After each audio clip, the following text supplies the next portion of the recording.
Ese no fui yo.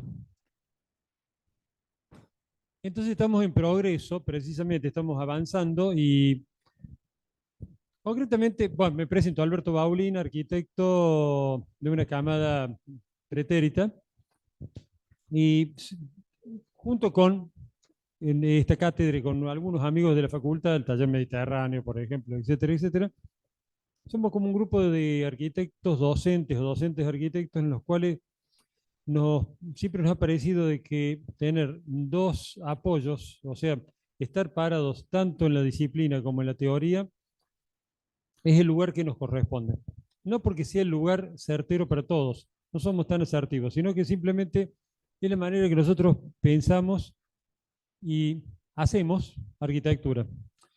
Y ese pensamiento que tenemos, que insisto, no es ni más virtuoso ni tiene ningún demérito en particular, es la manera en que nosotros entendemos lo que queremos comunicarles a ustedes, porque en realidad la docencia, la educación universitaria, está, es básicamente inserta en una fatalidad que es la vida, en la cual quienes se han formado y han tomado algún know-how, algún conocimiento, lo van transmitiendo a las generaciones que vienen por abajo, etariamente. Y este traspaso generacional hace que tenga una erótica muy particular.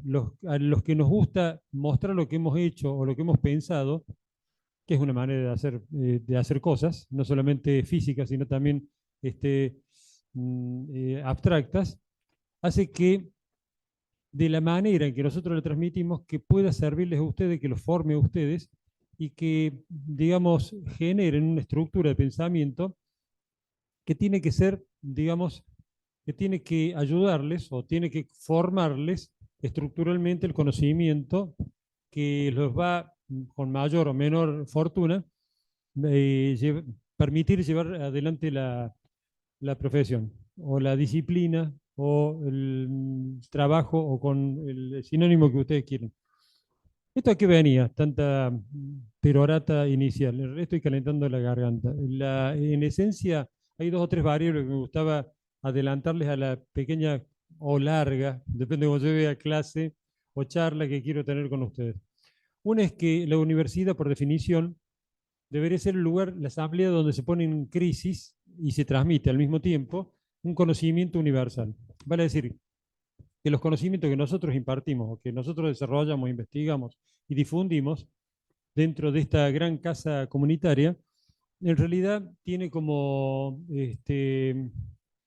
marco universal, de ahí viene la palabra universidad, precisamente el orbe. O sea, lo que nosotros aprendemos, lo que nosotros aplicamos, en realidad son leyes físicas, son leyes aritméticas, matemáticas, geométricas, culturales, etcétera, que se podrían aplicar perfectamente acá en Córdoba, vamos a poner lugares que están hoy por hoy en los titulares de casi todos los tabloides, Taiwán, Ucrania, ¿por qué no Marte? ¿Por qué no el planeta X25? O sea, los exoplanetas, porque en realidad el orbe tiene algo fantástico, y es que, en principio, las mismas leyes físicas que nos gobiernan a nosotros, lo gobiernan a los planetas y a las estrellas, a las nebulosas, al orbe en general.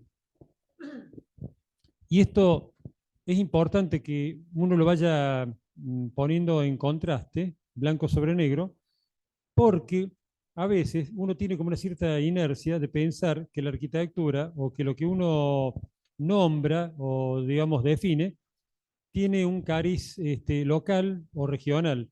Y en realidad cualquier cosa que uno enseñe o aprenda, y esto va a tener consecuencias en la segunda variable, que me acabo de acordar cuál era, este, tiene consecuencias que podrían derivar en una serie de conocimientos, de maneras de pensar, una estructura pensante, que hace que uno pueda aplicar algo en otra circunstancia y con otra materialidad y con otro formato. Me explico. Ahora paso a la segunda parte de este aviso, como se decían antes, en la vieja literatura, o un prólogo, un exordio. En realidad la academia se alimenta, o sea, la academia clásica, o sea, estoy hablando de la Beaux-Arts para abajo, o depende de cómo se vea. Abajo vamos a suponer que está el pasado, el siglo XVIII, los primeros grandes tratadistas del Renacimiento, tenían la transmisión del conocimiento y la formulación del conocimiento de una manera mucho más concreta, mucho más ceñida a unas variables muy reductivas, muy reducidas. Era bastante, relativamente fácil enseñar arquitectura. Me explico. La tipologización de la arquitectura, la técnica de la estereotomía. Estereotomía significa tomar un material y excavarlo, digamos. La estereotomía clásica es una caverna, para que nos entendamos, fabricar una caverna, o modelar algo que es pesado y que es denso. Y básicamente la arquitectura en el siglo XVIII y XIX era razonablemente fácil y fluía, digamos, de una manera, con un entendimiento, una entente, muy directa entre profesor y epígono, profesor y alumno. ¿Qué significa eso? Que básicamente con una catalogación de tipos, de modelos y de formatos, uno podía tener una cierta garantía de calidad, un umbral de calidad del producto humano que estaba formando. Porque ustedes de alguna manera son como una experimentación nuestra. Nosotros vamos trabajando en la cabeza de ustedes y la vamos preformando, o la estamos formando. De alguna manera, y ustedes nos devuelven dialécticamente lo que nosotros le estamos diciendo a ustedes. La dialéctica significa eso, una ida y una vuelta, un diálogo. ¿Qué pasa? Que en esa época, con un Serlio, un Viñola, no sé, con cualquier tratado de tipologías o de estilos o de técnicas constructivas, inclusive los manuales de la construcción, como Friedrich Hess, por ejemplo, un manual que se me viene ahora a la cabeza, el mismo Neuffer, de hecho es un manual, en ese caso dimensional, hacía bastante, digamos, generaba una cierta facilidad, una especie de entendimiento rápido, inmediato entre conocimiento y sujeto de aprendizaje. El mundo cambió, yo creo que para bien, a pesar de algunas cosas que pasan por ahí, pero en realidad el promedio del mundo va cambiando virtuosamente, hace que uno a la arquitectura la vea de una manera, si se quiere, más sintética. Por un lado, es más la arquitectura que fabricamos hoy en día pareciera ser que son de las variables formales y las variables tipológicas pareciera que son más reductivas, más sencillas. Pero sin embargo está alimentada de una densidad, una consistencia, tanto en el conocimiento, en el oficio, como en la carga previa de todos estos estratos del saber, que hace que sea bastante más compleja. Y entonces yo pensaba, tercera variable, y con esto termino, es el exordio, que en realidad uno podría enseñar arquitectura simplemente con un material, un sistema constructivo, tal vez con 4 años o tal vez con 8, no lo tengo muy claro eso. Yo creo que la maduración es importante. No estoy muy seguro de que 1 o 2 años de un oficio, de un aprendizaje, habilite a alguien a pensar más que a hacer. Pero sí, lo que sí estoy seguro y lo que vamos a ver ahora es que en realidad uno se esfuerza por hacer como una especie de catálogo, una especie de revista casi absoluta, y no lo logra nunca, de todos los sistemas constructivos, de los modos, de las escuelas, de las variables que intervienen dentro de la proyectación, tanto física como conceptual. Llego a lo siguiente. En realidad, yo lo que les voy a mostrar es una típica y clásica clase de materiales y de sistemas constructivos de estructura en altura y por vía pesada. No sé si tengo que...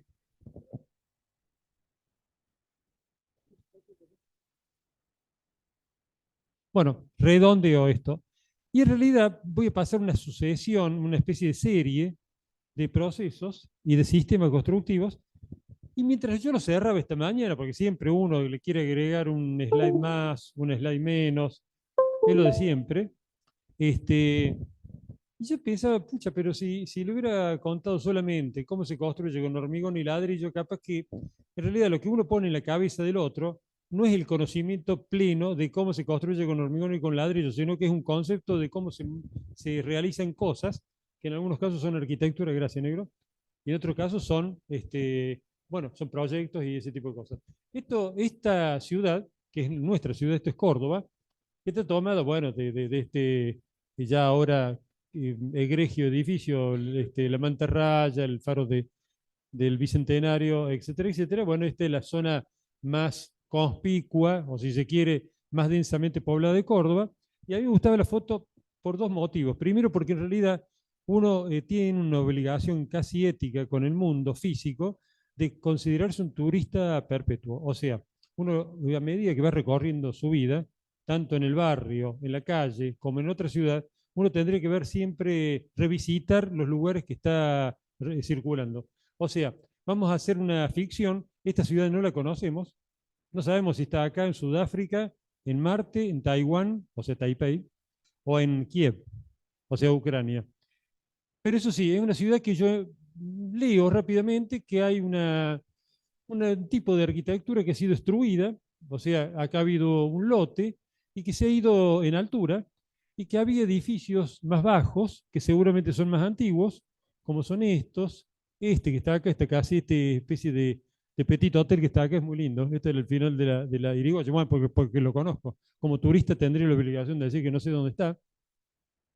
Y en realidad, las arquitecturas, digamos, contemporáneas, o sea, las que tienen aproximadamente unos 40 50 años para esta parte, aunque les parezca mentira, hay varios edificios acá que ya cargan sus buenos, este tiene cerca de 30 años, esta torre que está acá es del año 76, o sea que tiene 40, casi 50 años, digamos, casi medio siglo, o sea, hay muchas cosas que tienen bastantes años, pero ¿a qué quiero llegar?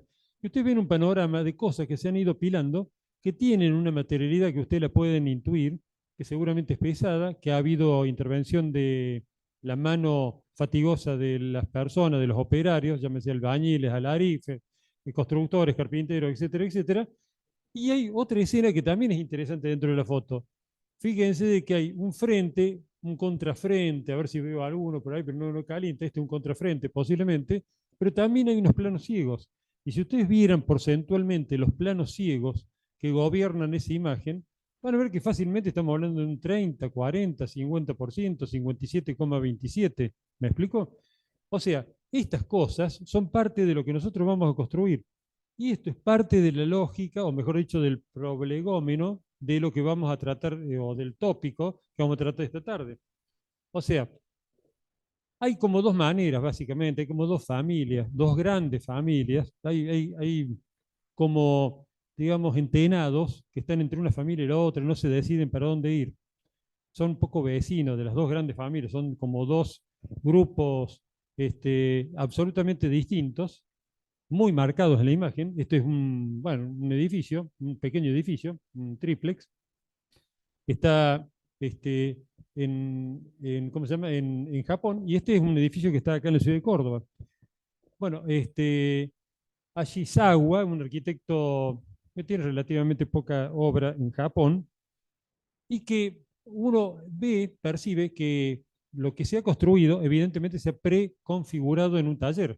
Acá hay chapa, hay perfiles, hay chapa de deck que ha sido seguramente soldada con algún perno, ha sido atornillada, luego hay vidrio, probablemente acá haya una placa de madera aglomerada, adivino, me recuerda mucho el estudio del Negro Mendoza, ahora que lo veo.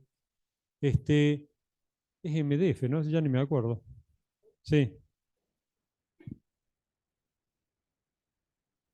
Bueno, y uno lo ve en la foto y piensa que es un alisado, qué sé yo, y capaz que todo lo que ha intervenido acá ha sido alguien con un taladro o con un cricket o lo que sea. O sea, esto evidentemente ya ha venido configurado de algún taller, luego milimétricamente se lo ha ido ajustando por soldadura, por atornillado, pero la intervención del agua es mínima acá, probablemente en las fundaciones, en los cimientos, etcétera. En este caso, todo Díaz, que para mí es uno de los edificios más interesantes de él, esta esquina Obispo Trejo, si mal no me acuerdo, y La Rañaga. Creo que sí, está por. Sí, Independencia y- Ahí está. Lo que es tener el cartelito y no aprovecharlo. Bueno, simplemente que este edificio, que esta construcción de Todía, como podría ser cualquier otro arquitecto local o internacional, evidentemente hay todo un procedimiento de elaboración que no es el mismo que este. Aquí ha intervenido el agua, el apilamiento, la adherencia química de los materiales, y ha habido un artesonado, una capacidad del tipo que ha estado en obra, que no es la misma que está acá. O sea que hay dos mundos distintos. Nosotros, en realidad, lo que vamos a hacer hoy, sí, no sé por qué, salto, bueno, está. Sí, está bien, está bien. Digamos, cuando uno habla de envolventes en altura, habla de un montón de variables, o sea, que estructura y envolvente son como variables bastante reductivas. Uno piensa rápidamente que hay como una especie de sistema de planos, llámese losas, piezas verticales, llámese columnas, y luego se lo llena más o menos de cosas densas o duras y opacas. Y hay algo de cierto en eso. En general, la habitación humana requiere tal vez más de sombra que de luz. De hecho, digamos, porcentaje de la apertura del vano en este local, o sea, estoy hablando de toda la superficie, de todas las envolventes, un 10%, un 5%. Y en general las envolventes en general, son pesadas, son bastante pesadas. En la biohúmeda son más pesadas todavía y requieren generalmente de un apilamiento de cosas. En general se las va levantando fatigosamente desde abajo para arriba, se los va apilando. A veces interviene la gravedad, como en este caso. Este es un detalle, un SketchUp que tiene sus bemoles. O sea, hay cosas que están buenas, otras que no están tan buenas, pero no importa.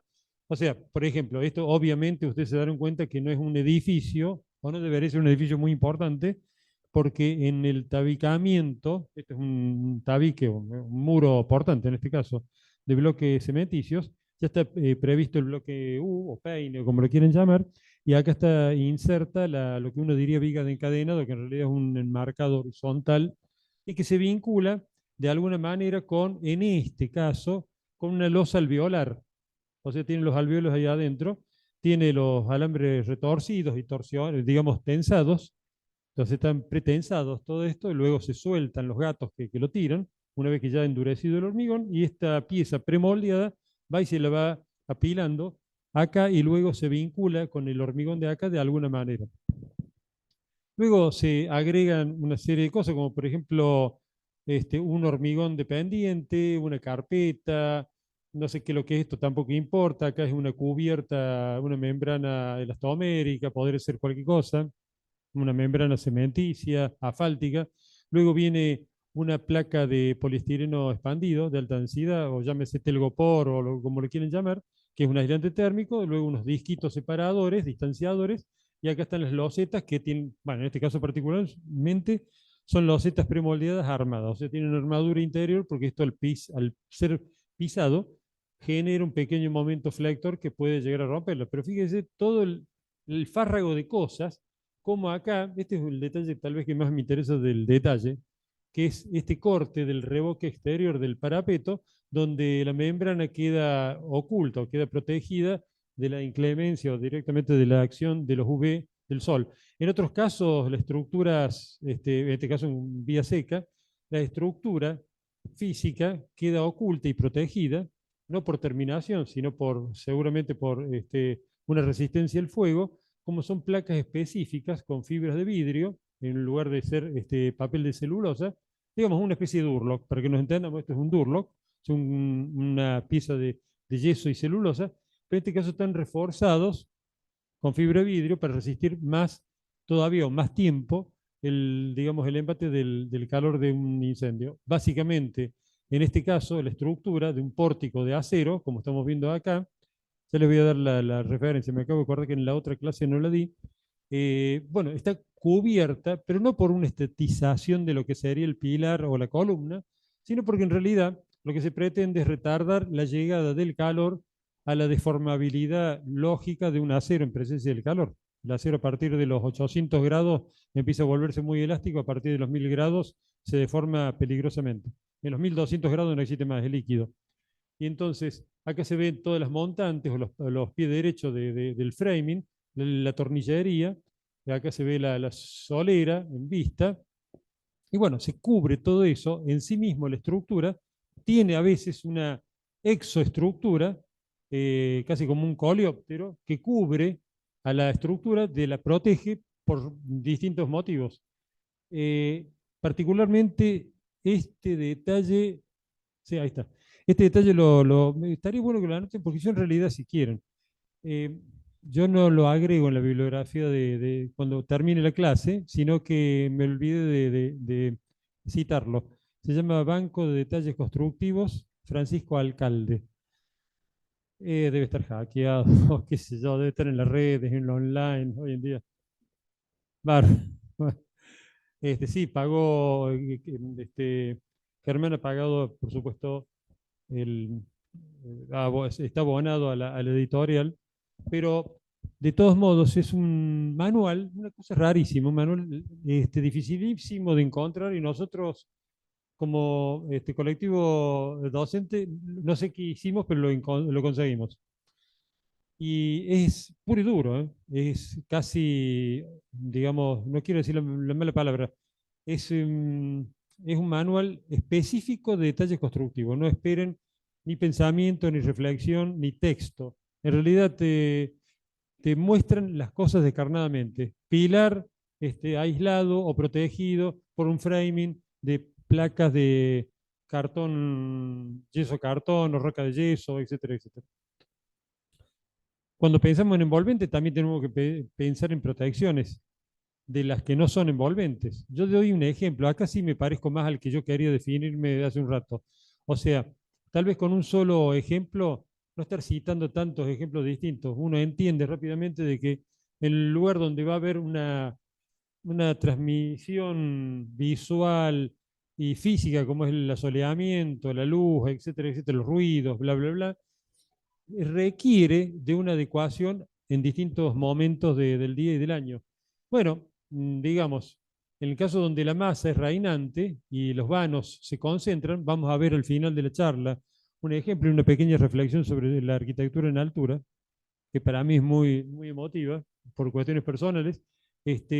Bueno, hay que pensar de que esto va a tener una resolución, en este caso particular, un cortinado de enrollar, algo que se lo ve poco, por caro, porque se pasó de moda, porque es difícil conseguirlo. Todo generalmente es un círculo, es un perro que se muerde la cola. En realidad cuando se pasa de moda algo es más difícil conseguirlo, por lo tanto hay menos mercado. Digamos, esto es un sistema, una manera de proteger los vanos, que es fantástico y, bueno, obviamente, si ustedes quieren tener una cierta garantía o una gran garantía que no le va a entrar agua en el interior, este tipo de protecciones son realmente excelentes. Bueno, pero estamos viendo cómo el sistema de envolvente exterior, que en este caso está revocada, está apoyado sobre una vigueta pretensada. Luego hay un sistema de paneles de placa de yeso y luego está el cajón accesible donde corre luego la cortina enrollada. Acá está el perfil, seguramente la pixelación de la imagen no deja ver acá los ruptores de puente térmico, o a lo mejor es de PVC, no es importante, pero cómo genera todo este tipo de mecánica de elementos una resolución final que pareciera ser mucho más sencilla. Si uno se para de este lado, ve una pieza lisa que tiene un cajoncito que puede ser de plástico o de aluminio laqueado, luego viene la ventana y por fuera ve todo un sistema de revoque con un cortagota y no ve mucho más allá de eso y ustedes al ver la imagen toman conciencia digamos, de lo complicado, de lo farragoso que es todo este sistema. Fíjense que esto es un ladrillo cortado. Hay piezas cerámicas que vienen extruidas así. En general, lo que suele terminar haciéndose a veces, se utilizan grandes bloques, que ya lo vamos a ver, se cortan y se colocan ahí adentro, en ese nicho, el cajón, que en este caso tiene una tapa practicable, pero de placa, seguramente. No tengo mucha idea de qué es lo que es esto. Es un cajón de plástico, etcétera, etcétera. Bueno, todo esto que están viendo acá y que pareciera ser que está totalmente divorciado, está muy lejano en realidad con el tipo de arquitectura que uno piensa habitualmente, esto es una punta del ovillo y en la otra punta del ovillo está la teoría arquitectónica y en todo el transcurso del hilo está verdaderamente el proyecto, cómo fabricamos proyectos. Y para fabricar edificios necesitamos de sistemas o dispositivos auxiliares. Cuando pensamos en una estructura, por ejemplo, de hormigón, bueno, estamos pensando obviamente en planos rígidos, llámense losa, columnas, como en este caso, pero al mismo tiempo hay una serie de elementos que unos permiten construir esto y otros permiten que quienes lo construyan tengan facilidad, asequibilidad, o sea, cercanía y, y posibilidad de llevar cosa con cosa. Y las obras de escala o de este tamaño, en la medida de lo posible, requieren de espacios específicos donde poder ubicar, no sé, qué sé yo, si es el pañol o la casilla o la oficina de obra. Eh, Requieren de una calle, de un lugar, de un playón de estibaje de materiales, por un lado los mampuestos, en otro lado, si hay un galpón dando vuelta por ahí o algo por el estilo, una, unas tarimas con bolsas de cemento o de cal o de yeso o de lo que sea. Al mismo tiempo hay mecanismos muy desarrollados, muy específicos, como son los sistemas de pisado del material. En altura ya tenemos que empezar a pensar de cómo vamos a llevar lo que llega por camión en alguna parte y que se lo va estivando en algún lugar, cómo eso lo vamos a poder transportar fácilmente y no como una hormiguita pieza por pieza hasta algún lugar donde ya se pueda empezar a continuar la obra, en realidad, no empezar, o sea, continúa la obra y terminarla. Y por otro lado, tenemos una sucesión de dispositivos que van a ser muy provisorios y que son simplemente para dar seguridad a la obra. O sea, estos son líneas de vida, estas especies como perímetro, de corralito, que evita o, digamos, facilita la estabilidad de un operario que está caminando hacia atrás y como que puede haber un accidente, nadie que se puede llegar a caer puede tener una última instancia de seguridad. O algunos casos en los cuales hay planos, grandes planos abiertos, y donde suele haber una concurrencia, digamos, una facilidad para el accidente, resguardar la vida de los operarios a través de redes anticaída, que en algunos casos, esto no es tan común en nuestro medio, pero el principio es el mismo. Acá se utiliza mucho más la marquesina de chapa galvanizada con banquinas tomadas muchas veces por alambres recocidos, agarrados a la losa y o por tachos de 200 litros de petróleo llenos bueno, petróleo, de lo que sea, no importa, llenos de arena, o sea, contrapeso para generar una resistencia, o mejor dicho, una estabilidad de la pieza esa que va a estar flameando con el viento, etcétera, etcétera. Pero bueno, todo esto que estábamos viendo recién, estos esqueletos, por ejemplo, de hormigón, requieren de sistemas de apoyo o sistemas auxiliares que no son permanentes en la obra. Es verdaderamente construir un edificio de un material determinado, como un edificio vacío, que es un molde, que es un encofrado, para que después pueda construirse, elaborarse lo que va a quedar definitivamente. Si ustedes ven los dos laterales de esta sala, van a corroborar que hay, bueno, un obvio hormigón visto, que seguramente ha sido moldeado con una placa como esta, probablemente, se los digo, sí, efectivamente, y van a ver que hay como unos ojos ahí, unas marcas, y esas marcas ya vamos a comentar de qué se trata, y bueno, que evidentemente esa huella, esa línea que se está viendo ahí en la pared, nos está contando de que acá hubo discontinuidad en los sistemas de moldeado. O sea, uno podría pensar que podría haber un hormigón absolutamente liso si pudiera contar con una pieza de contención, o sea, un molde absolutamente continuo y perfecto. En realidad la lógica estereotómica de lo que es la arquitectura es muy difícil lograr la no junta. O sea, la junta es parte constitutiva de la arquitectura. Vamos a ver un ejemplo en Segovia, me sale Segovia, Granada, donde está totalmente controlado esto que estamos viendo acá, que está bastante controlado, dicho sea paso, pero en este caso es un caso casi de manual. Y bueno, obviamente que vamos a requerir de planos que contengan, o sea, el lugar donde se separa la masa fluida del hormigón del sistema de estructura, vamos a necesitar una subestructura hecha de vigas reticuladas o perfiles de chapa galvanizada o de acero, Algunas vienen reticuladas así, otras son H, o sea que tienen un alma llena. Hay distintos, digamos, tamaños, generalmente son 20 centímetros, y que luego, o mejor dicho, previamente, se montan por un sistema hipóstilo que ha estado previamente paramentado, aplomado, que son estos parantes regulables telescópicamente, o sea, por un sistema de espira, de tornillería, y que, bueno, permanecen, o mejor dicho,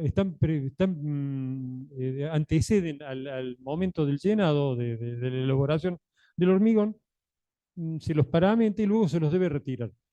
Estos paneles que estamos viendo acá, que tienen esta pieza negra o este color negro, es porque en realidad son paneles fenólicos. Habitualmente son de 15 milímetros, medio poco, depende de la distancia entre correa y correa, o traviesa y traviesa. Y generalmente se utilizan 18, 22 milímetros, hay distintos espesores. Y eso va a depender de la planeidad que nosotros queramos lograr, lo que es al revés. Si no estuviera todo este sistema de framing, digamos, a espalda de donde se va a moldear de la superficie moldeable, en realidad este panel es obvio, uno lo va imaginando que se va a deformar por la presión de ese fluido que es el hormigón. El hormigón es una sopa, básicamente, una especie de caldo, un consomé de piedra, arena y cemento y agua.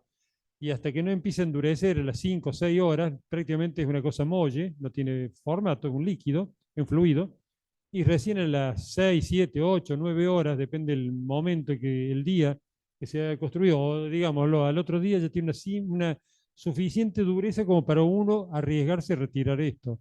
En realidad la curva de resistencia del hormigón hace de que las primeras horas crezca exponencialmente, luego se va aplanando y luego más o menos llega a una estabilidad de un 85-90% de dureza a los 28 días aproximadamente. Depende del momento, qué tipo de hormigón se utiliza, un H25, un H30, depende. Qué tipo de piedra, el diámetro, la cantidad de cemento, qué tipo de cemento, bla, bla, bla. Pero el hormigón, las probetas más antiguas siguen endureciendo, una cosa curiosa. O sea, el hormigón no es un material eterno tampoco, pero en realidad la dureza, aún de probetas que tienen más de 100 años, sigue endureciendo. O sea que es una asíntota, no llega a una meseta, sigue lentamente endureciendo. Pero a los primeros 28 días tiene una dureza suficiente como para bancarse una carga importante. Y estos sistemas, esta sí, en la cita también me había pasado lo mismo, esta se me había transfugado, se había profugado este slide de las primeras a las últimas. Este, estas piezas de hormigón que han sido líquido en un momento dado, recobran, bueno, una vez que tienen estabilidad, se retiran los sistemas de encofrado o de moldeo, en este caso un molde metálico, probablemente de aluminio, la placa contenedora es de aluminio, todo el sistema de refuerzo probablemente también, y si ustedes se fijan hay una articulación en las puntas, donde esto se puede acercar o alejar, es como una especie de herraje tijera, y que una vez que esto ha quedado, tiene la dureza requerida por digamos, el pliego de especificaciones, se retira, se retrae, se lo cuelga de la pluma o de lo que sea, esto pesa bastante, no se vayan a creer que es tan liviano, puede llegar a pesar 1 tonelada sin ningún problema, se lo levanta, se lo estabiliza en un determinado punto, se corrobora que esté al plomo y en la línea de replanteo exacto, perfecto, y luego se presenta la armadura superior, esto es casi un enfrentamiento de cepillos,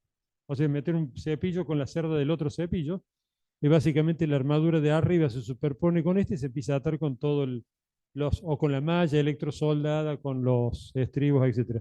Hago un pequeño hiato. Usted cuando me quieren hacer una pregunta, no hace falta que esperen al final o en algún silencio mío, me levantan la mano, me dicen no entendí, no escuché, no comprendí. Bueno, acá está la armadura, tiene las armaduras, digamos, en general requieren un largo mínimo de, digamos, superposición una con otra para garantizar anclaje. Los reglamentos contemporáneos hablan de 50 o 60 veces su diámetro, o sea que si esta es una barra del 12, estamos hablando de 60, 70 centímetros de superposición una con la otra, lo cual garantiza un anclaje físico importante, es como una continuidad, no se sueldan. las armaduras, cuando se va, digamos, a medida que van creciendo, no es que se superponga milimétricamente otra barra y se le pega una soldadura. Si se va a soldar, se tiene que, digamos, superponer una barra lateral para que le genere continuidad al anclaje del hormigón con la barra. No sé qué más decirle de esto. Bueno, obviamente, esta es una foto de nuestra facultad. Nosotros estamos pisando esta losa inclinada en donde están sentados ustedes, se construyó de esta manera. O sea, los sistemas de encofrado son verdaderamente, como su nombre lo indica, un cofre, un edificio de piezas generalmente por vía seca. Ya vamos a ver que también hay por vía húmeda y que, bueno, se sostienen por sistemas muy delgados, muy livianos, fáciles de ajustar, se ajustan generalmente helicoidalmente, eh, y bueno, se tienen que estabilizar a través de cruces San Andrés o triangulaciones. Acá está la torniqueta, esas orejas que tienen ahí son para poder, digamos, hacer girar para un lado o para el otro, o sea, para levantar o bajar la barra esta central, que tiene acá un podio, donde se apoya la correa superior o la vigueta superior, y luego estas piezas se las, cada tanto o todas, se las cruza, se las asegura, se las arriostra para evitar deformaciones laterales. No tanto por viento ni por sismo, sino porque en realidad, acá lo estamos viendo, esta triangulación en nudos específicos. Fíjense la calidad, ese es un nudo estampado, donde va esta pieza que ya tiene un formato particular donde se atornilla, ya está todo pensado, es un sistema diseñado. En realidad lo que se está buscando es la estabilidad del momento de inercia, o sea, el momento de vuelco.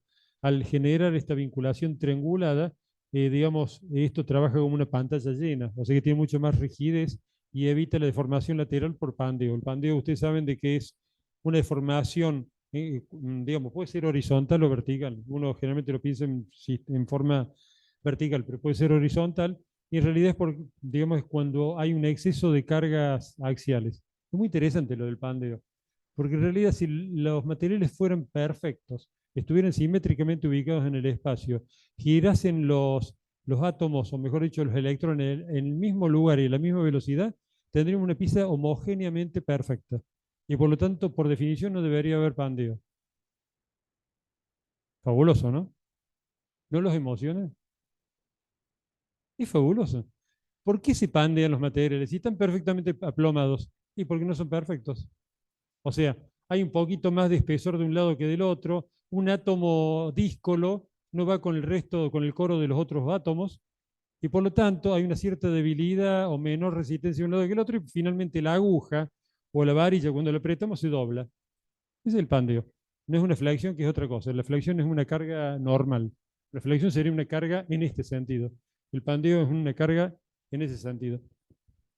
Y hablando de pandeo, bueno, acá tenemos la construcción, o mejor dicho, los sistemas auxiliares que son encofrados en este caso, de un probable submuración, digamos un subsuelo de algo, puede llegar a ser un muro de contención. Y acá tenemos un sistema de panelería, o mejor dicho, de encofrado, donde están los paneles fenólicos. Acá está la lámina de celulosa o de polietileno. Acá están los sistemas metálicos, donde se toma todo ese esfuerzo. Esta placa está resistiendo esa deformación que comentábamos recién. Y esta especie como de bielas inclinadas son parantes inclinados, telescópicos, que generan el contrafuerte, digamos un contrafuerte de estribo, que evita que esto se vuelque. Al margen de que haya estas torniquetas que también la vamos a ver. Estos pasantes que están acá son los que están viendo ahí. Esas huellas que han quedado, ese mapeo que no sé, de acá no lo veo también, ahí tienen uno, allá tienen como otro, ahí tienen otro. Y esas huellas que han quedado, esas heridas, son producto de estos pasantes que los que han garantizado la falta de, mejor dicho, la estabilidad de los dos planos del encofrado. Acá pasa lo mismo, acá ya lo está empezando a desmontar, así como se lo empezó a montar desde abajo para arriba, luego se va desmontando de arriba para abajo. Fíjense que acá hay una modulación del panel con los pasantes, que probablemente si yo tuviera más vista o tuviera menos pixelado esta imagen, da la impresión que pueden ser estos. Sí, pueden ser, pero no estoy seguro. Acá están las riendas o los parantes inclinados que evitan que esto pueda desestabilizarse. Evidentemente la fotografía nos está contando que esto ha sido excavado. Probablemente acá ya esté toda la losa de fundación, todo ese borde que está ahí, losa que estará a su vez asentada sobre un hormigón de limpieza. Una obra siempre requiere de un comienzo, de un plano, de una línea de referencia para tener un nivel. En otros casos, esos sistemas de encofrados tienen ya una configuración, o sea, tienen un diseño que permite una máxima resistencia. Esto es una escuadra que va a resistir suficientemente todo el sistema de panelería que quiere caerse una vez que se va llenando todo eso. Y por otra parte tiene estos sistemas de regulación. Si ustedes se fijan en esos espárragos, son regulables. Ahí está el hueco donde se inserta la pieza, el perno, se va haciendo girar eso con una pieza metálica y se regula para un lado o para el otro. Una vez que esto levanta o baja, va a empujar para un lado o para el otro, o se va a mover para un lado o para el otro, va a bascular y le va a dar la emplomadura que nosotros, el plomo que nosotros requerimos. Y bueno, por supuesto que en materiales para moldear hay a veces hasta incluso digo agradables sorpresas. Córdoba, la ciudad de Córdoba, por ejemplo, tiene una de las 3 fábricas de cartón, de tubos de cartón de gran formato en el país. Las otras 2 están en Buenos Aires. Hay una tercera acá en Córdoba que es enorme y tiene una tecnología muy interesante. De hecho se han hecho eh, talleres hace unos años atrás, unos 8, 7 años atrás o 10 años atrás, tomando esos cartones, o mejor dicho, esos tubos de cartón para hacer este workshop. Bueno, simplemente que este es un tubo de cartón. Ahí lo están viendo. Estos moldes de cartón, obviamente redondos, pero no solamente redondos, hay algunos que son cuadrados, aunque parezca curioso. Como todo tubo de cartón es un helicoide. Vean los rollos de cocina cuando se termina la hojita, van a ver que en realidad el tubo es un helicoide, porque así se fabrican. Por lo tanto, la medida en diámetro como en largo, básicamente lo da el establecimiento. Podemos tener cartones de 8 metros de largo, de tubos, por 35 de diámetro, no sé, eso no importa. Y obviamente que tiene una protección, un film de protección interior para, digamos, para la presencia de la humedad del hormigón de llenado, y no obstante se lo asegura con estas, llamémosle riendas, contrafuertes, etcétera. ¿Cómo se desmolda? Bueno, en algunos casos vienen elaborados o diseñados de esta manera, con un corte y una cinta, que luego se la retira la cinta, se abre el molde, se lo puede recuperar, en otros casos tiene un doble cintado, se lo retira, en otros casos se lo destruye.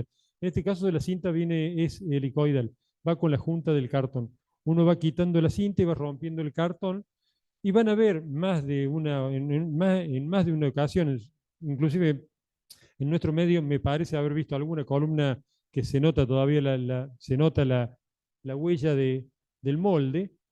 Van a ver columnas enigmáticas que tienen esa junta helicoidal porque han sido fabricadas precisamente con sistemas de este tipo.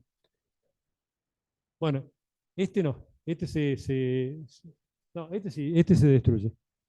Y bueno, finalmente este es el típico caso, pues, digamos, uno puede hacer una columna sin la junta. Sí, le pasa la trincheta o le pasa el disco de la moladora, depende del espesor de la pared, pero el problema es la herida del hormigón, la huella que va a quedar, o sea, depende qué sistema o qué cosa vas a poner en esa trinchetea donde después vas a ir a aplicar una carpintería. Eso depende del proyecto. Y bueno, y hay asistentes a todos estos sistemas o mejor dicho, a todos estos procedimientos de construcción por vía húmeda, en el cual uno dice, bueno, sí, está bien, está bárbara la foto, bueno, miren ahí, acá hay un edificio de hormigón visto, fíjense, mejor dicho, la característica o la manera de construir del mundo, en general, el mundo físico en general, y del local en particular. Fíjense que acá está la vieja estación Mitre, de arriesgo un número, 1910, 1915. Esta es la Casa de Gobierno o la administración de la Casa de Gobierno, arriesgo un número, 10 años atrás, más o menos, 2010, una cosa así.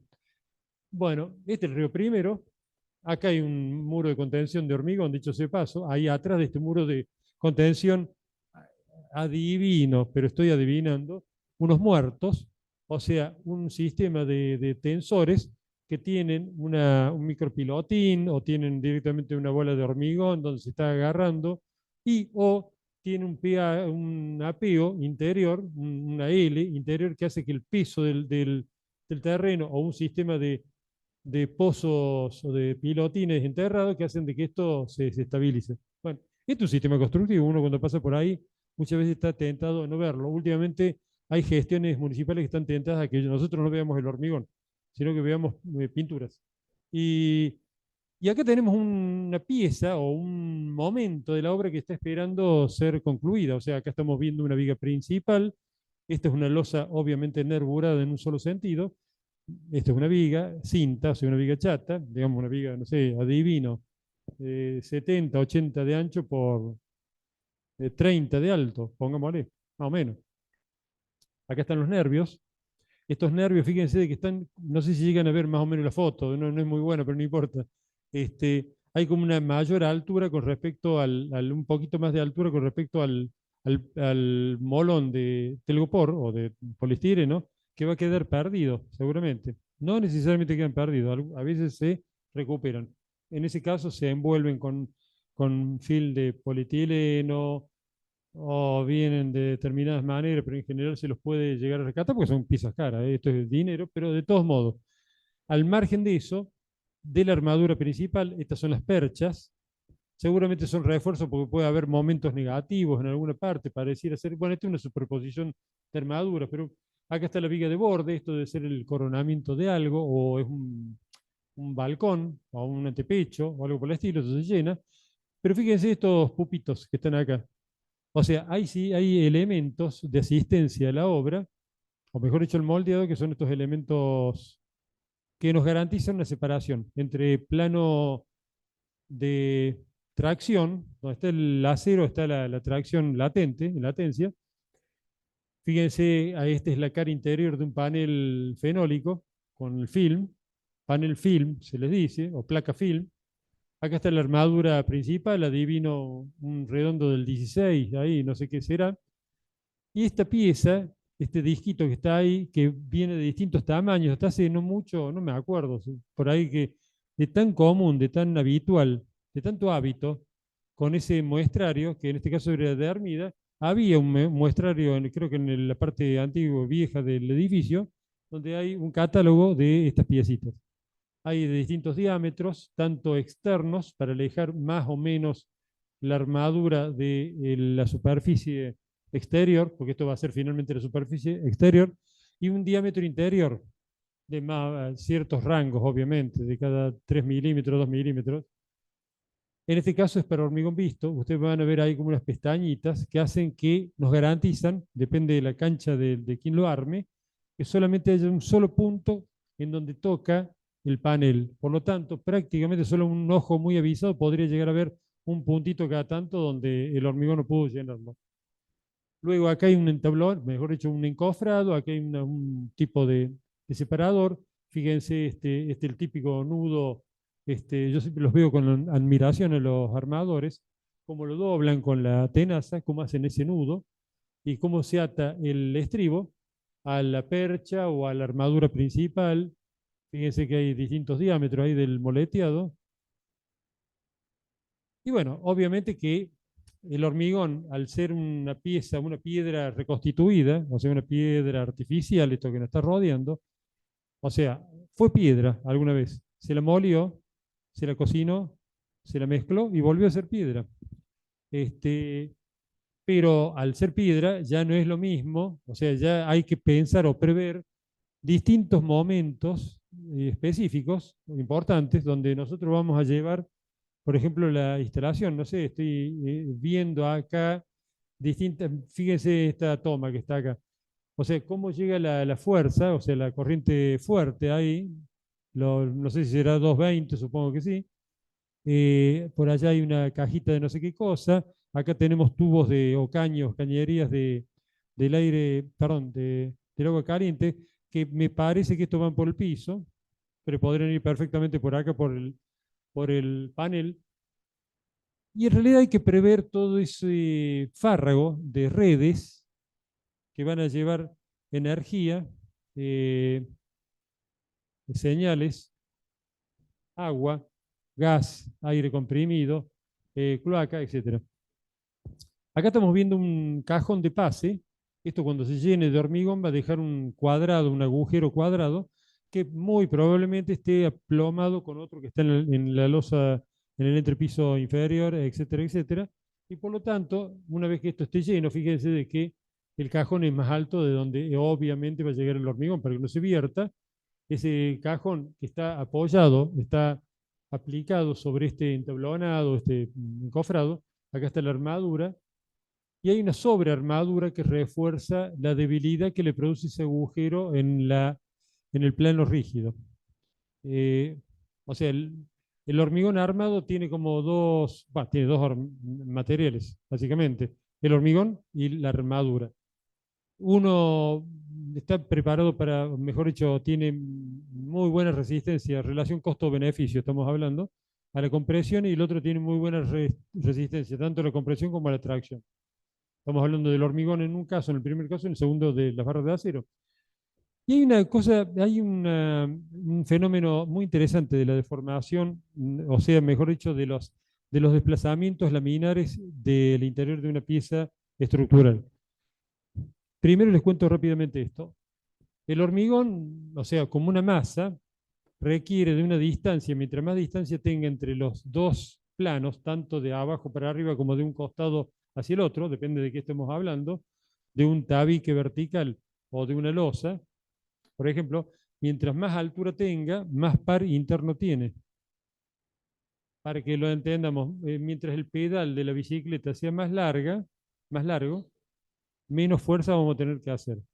O los brazos de la carretilla son más largos, menos energía vamos a tener que poner para levantar el peso. Eso se llama momento de inercia. Y por lo tanto, nosotros, hay una parte del hormigón que podría no estar. Si nosotros decimos, che, si el acero resiste la tracción y el hormigón la compresión, no pongamos nada del medio, si es peso muerto. Hay como un plano neutro que a medida que nos vamos alejando hay más demanda de energía de un lado y del otro. Esto es algo de esa lógica. Si nosotros quitáramos hormigón en secuencia, en parte, y solamente dejáramos nervios, estos nervios nos garantizan llegar con la misma altura, pero sin tanto peso, a los dos bordes. Estos son casetones plásticos, son recuperables, ven la forma de pirámide que tienen. Luego falta, por supuesto, ahí se está presentando, falta, por supuesto, la armadura de los nervios. Las losas casetonadas, si son estéticas, pueden ser de cualquier relación ancho o largo. En realidad, si son estructurales, no deberían superar. Lo ideal sería que fuera 1 por 1, o sea, 6 metros por 6 metros, módulo por módulo. Y lo ideal sería que no superaran 1,5, 1, o sea, el 50% más en un sentido que en el otro. Porque si no, prácticamente los nervios cortos son los que toman a cargo prácticamente toda la resistencia del momento que está sometida esa losa. Fíjense que acá está previsto ya un pase de una cañería, seguramente más chica que eso, obviamente más chica, será el pase de una, no sé, de una cañería de una montante de agua, de incendio, etcétera. Una vez que todo esto esté lleno, esta altura coincide aproximadamente con la altura del hormigón, de la masa de hormigón, llegará hasta por acá más o menos, luego eso queda perdido y luego pasa por ese hueco que ha sido previsto, la instalación que nosotros requerimos. Y miren un poco lo que estábamos comentando recién, acá en este caso ya se retiró todo el sistema de encofrado. En estos dos casos estamos viendo prácticamente, o sea, en forma fáctica, cómo funciona la parte neutra o media o algo por el estilo, se llama plano neutro, de las piezas estructurales. La viga, en este caso, es altamente probable, no lo confirmo porque dependerá de la forma que tiene el edificio, pero es altamente probable que la armadura principal esté abajo, o sea, el plano de tracción, el plano, digamos, de compresión esté más o menos de la losa para arriba, unos 6, 7, 8 centímetros, no sé cuánto tendrá esa placa de compresión, Y en realidad lo que está desde acá, más o menos, no importa, más o menos de por acá, hasta más o menos por acá, en realidad está abajo, no sirve para nada, es peso. Por lo tanto, uno podría hacer perfectamente huecos, no debilita la viga, queda claro, es como una especie de reticulado. Uno va instalando redes a través de una retícula. Fíjense de que este cloacal, que obviamente ha habido un pase, o sea, un caño un poquito más grande, en el armado del encofrado, ha permitido el paso de esta cañería que adivino 110 milímetros, no sé, y acá va a entrar una de 63, se toma de un ramal, y fíjense que las que están más arriba, porque evidentemente van a descargar sobre la que está más abajo, los líquidos cloacales se van gobernando por la gravedad, están siempre, digamos, ubicados en un lugar donde en realidad no pasa gran cosa en la estructura, es más el peso que se le aporta a la pieza que otra cosa. Acá está la armadura, que lo único que pide es que tenga una vinculación con la placa superior, que es la que comprime, y todo lo que está al medio en realidad es un tejido conjuntivo, más o menos hablando. Hay cortes, por supuesto, hay esfuerzo de cortes en determinados lugares. Por ejemplo, la ventana esta está puesta ahí, probablemente no se podía poner ahí porque acá a lo mejor había un cizallamiento, un corte importante. No sé que por qué motivo se ubicó ahí, o sencillamente porque ahí iba a pasar un aire acondicionado o lo que fuera, o toda una bandeja portacables que convenía a la economía del proyecto que pasara por ahí. Pero fíjense de que el cordón que queda abajo solamente su función es recubrir los hierros, la armadura principal, y seguramente acá vienen todos los estribos, probablemente acá haya un esfuerzo, o acá el momento y el esfuerzo de corte sea cero, entonces no requiera de ningún aditamento en la estructura. Y nosotros estamos viendo más o menos un moldeado típico, o sea, un molde se desmolda por abajo, se desplaza, queda más o menos montado en la superficie, algo que, bueno, que no siempre es así, muchas veces por distintos motivos, no solamente estéticos. Esto es eso que tienen a vuestra espalda. Obviamente, estamos hablando del edificio que estamos pisando en este momento, y ustedes ven acá la huella, pueden llegar a seguir perfectamente donde se ha ido estableciendo, estabilizando cada una de las placas. Luego el llenado, o sea, depende de la gravedad. No es lo mismo moldear este lado del hormigón que del otro lado. Es muy difícil, prácticamente imposible, depende del talud que tengamos. Pero hay ciertas inclinaciones que por más molde que le pongamos, o se llena mal o directamente no se llena. Eso dependerá si es prácticamente horizontal o más inclinado, etc. ¿Eso lo entienden? Nosotros transitamos gran parte de nuestra vida sobre calles de hormigón a la vista, y sin embargo no son lisos, porque la parte tersa la tienen por abajo. Si uno diera de vuelta una calle, en realidad vería como un hormigón más o menos liso, continuo, con la figura del suelo que fue compactado, del 0,20, o de lo que fuera. Está bueno, ¿no? Está interesante. En realidad, entre esto y la calle que está ahí al frente, es lo mismo, en esencia. Simplemente que nosotros estamos viendo la parte que la hemos regularizado, por lo que sea, por una regla mecánica o directamente con dos operarios que van corriendo una regla y van analizando, van nivelando mejor. Y en este caso no, esto ha sido un moldeado. Siempre es muy importante tener presente cómo se construyó algo para ver cuál va a ser la expresión final. Pero miren, si ustedes salen ahora al pasillo, o sea, dentro de un ratito cuando salgan, van a ver que el pasillo está coronado de un hormigón visto y uno estaría tentado a pensar de que esa losa que está ahí afuera es un hormigón denso, o sea, absolutamente masivo.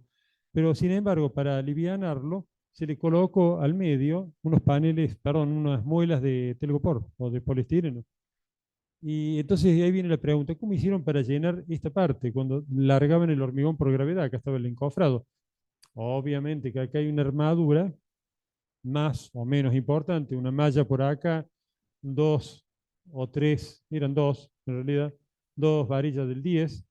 Acá hay una vigueta, otra vigueta, acá hay una malla, se la llenó hasta acá. Vaya siguiendo casi que es un relato policial, cómo se produjo el argumento de la novela. Y luego se colocaron las muelas de hormigón. Esto quedó como armadura en espera, o sea, inundada dentro de un hormigón que se estaba endureciendo. Y unos días después, una semana después, no importa cuánto, no conviene dejar pasar mucho tiempo, les quiero aclarar. a veces hay que soplar la superficie de las losas o de cualquier superficie que se le va a llenar, o un encofrado mismo, hay que traer una máquina sopladora porque se llenó de hojas, porque estamos en pleno otoño, viene una, una ventisca. O sea, es un momento bastante particular de la obra. Bueno, se lo llena luego en un segundo paso, esto se llama losa en dos pasos. O sea, se le hizo en dos veces. Bueno, lo demás sigue con un relleno dependiente, una carpeta, luego viene acá una membrana, bueno, un baño, en este caso me olvidé de contarlo a la siesta, se hizo un barrido, un baño de asfalto fundido, asfalto en caliente, a razón de más o menos 1,5 kilos, 1 kilo, 1,5 kilos por metro cuadrado. Se lo pasa con secadora, se lo funde en una artesa, se suben los baldes, eso tiene un tiempo determinado hasta que se endurece, se lo va tirando, se lo va desparramando con un secador, luego queda una superficie negra donde se funde o se suelda por calor la membrana, en este caso una membrana asfáltica con un geotextil en la parte superior que permite digamos, el punzonado de las pisadas de los operarios, etcétera. Ustedes cuando no entienden, sí.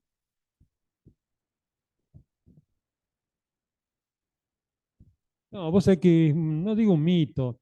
Yo te doy un ejemplo por el absurdo. Hay una subida que es la calle Pueyrredón, la avenida Pueyrredón. Cuando llegas al monumento a Sarmiento, está la rotonda, no importa, está lleno de calles así, pero siempre me acuerdo de eso porque me la agarro con el auto. Vos ves que los mixers, cuando han ido en las subidas, generalmente están en las subidas, los mixers, se les ha caído parte de lo que van mezclando, que es hormigón.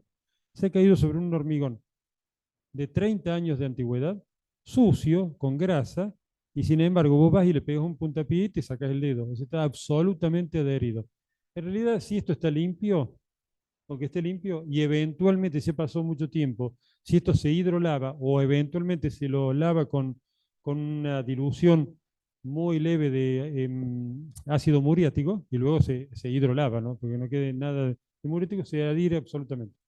Pero volviendo al tema de las estructuras, recuerden esto, que en realidad la función del plano traccionado con el plano comprimido, la función de unirla es de unos estribos.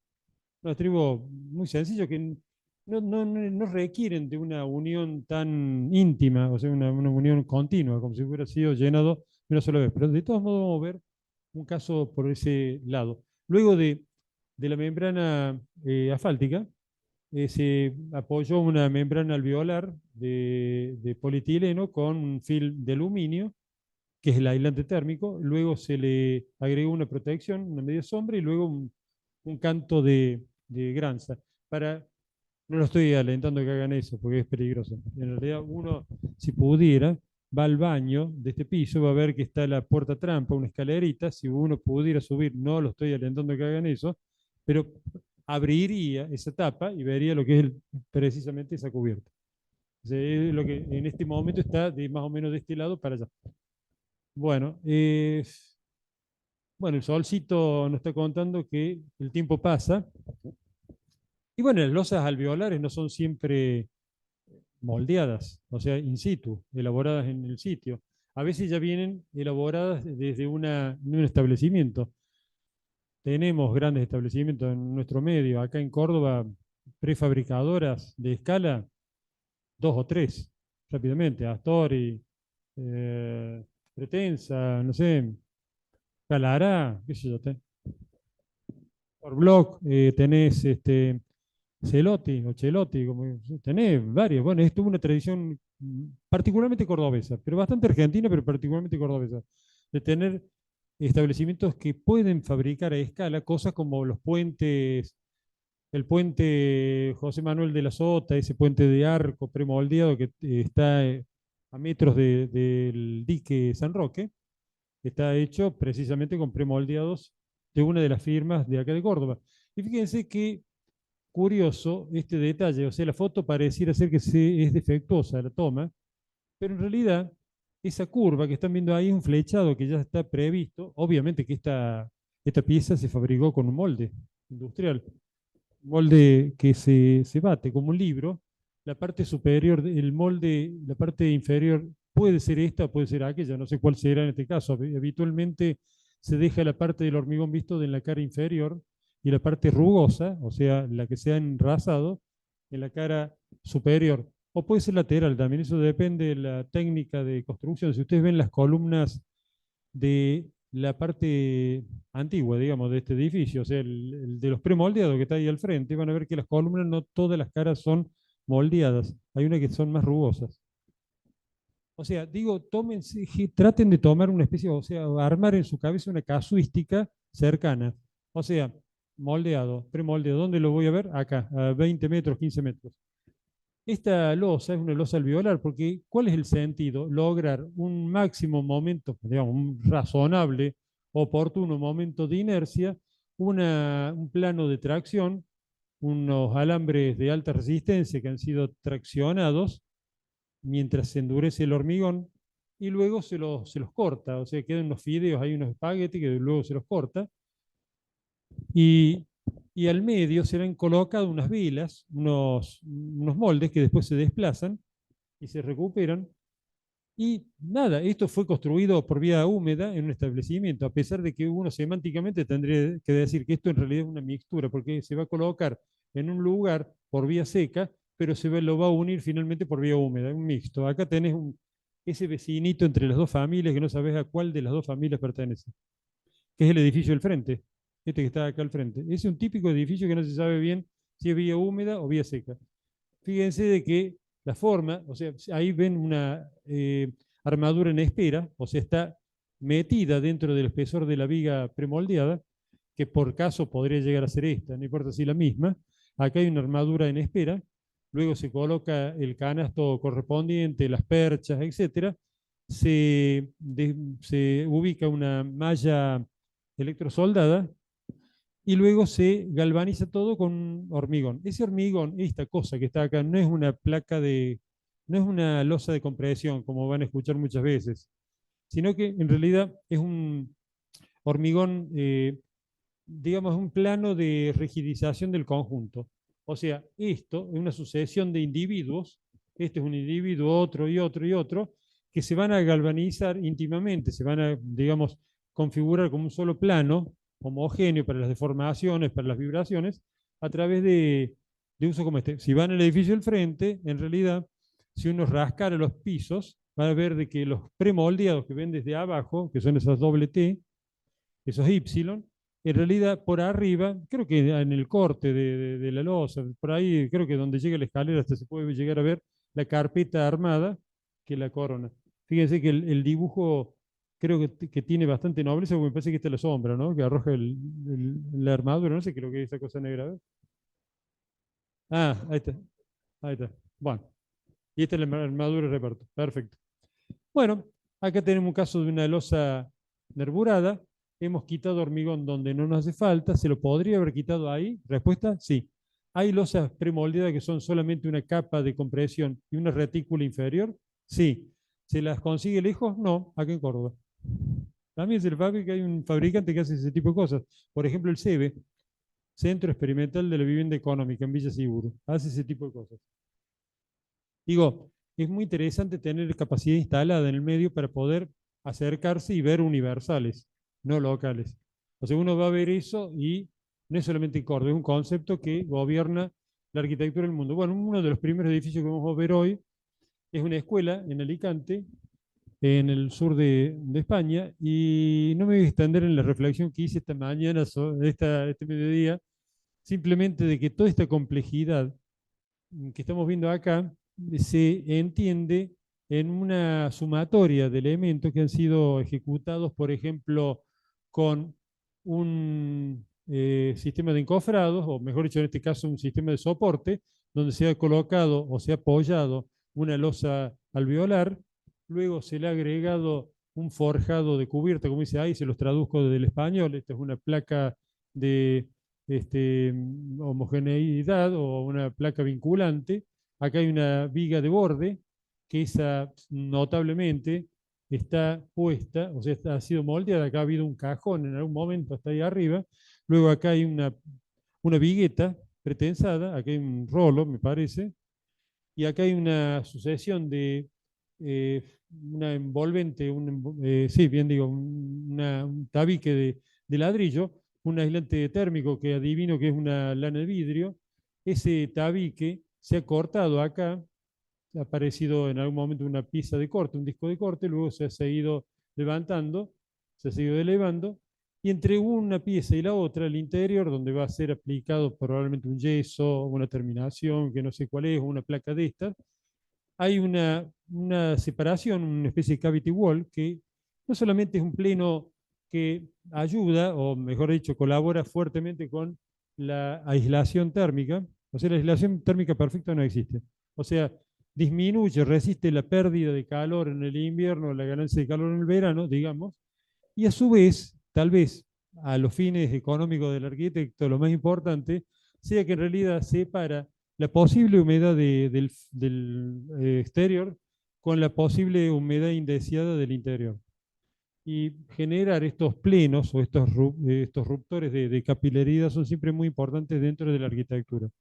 Esto que alguien se los tiene que decir, seguramente ya se lo vienen diciendo y espero que se lo sigan repitiendo durante la carrera, porque luego vuelve muchas veces como experiencia dolorosa. O sea, gran parte de los problemas que los arquitectos tenemos, problemas reales, o sea, problemas que nos quitan el sueño, son las presencias indeseadas de humedades de alguna forma en nuestros edificios, por capilaridad ascendente, por gotera, por ingreso descontrolado en las carpinterías, por lo que sea, o por un caño cloacal que se rompió, se desgolletó y empieza a perder por todos lados.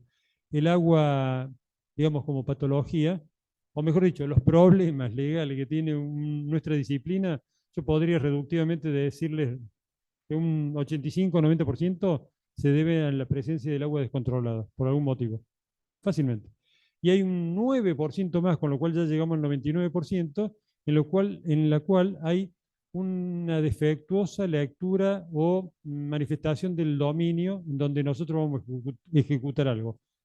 Lo traduzco. Mal replanteo, se hizo donde no se debía, parcela más chica de la que creíamos, o más grande, o invadimos, pisamos levemente o mucho, totalmente un vecino. Les digo cosas que me consta, ¿eh?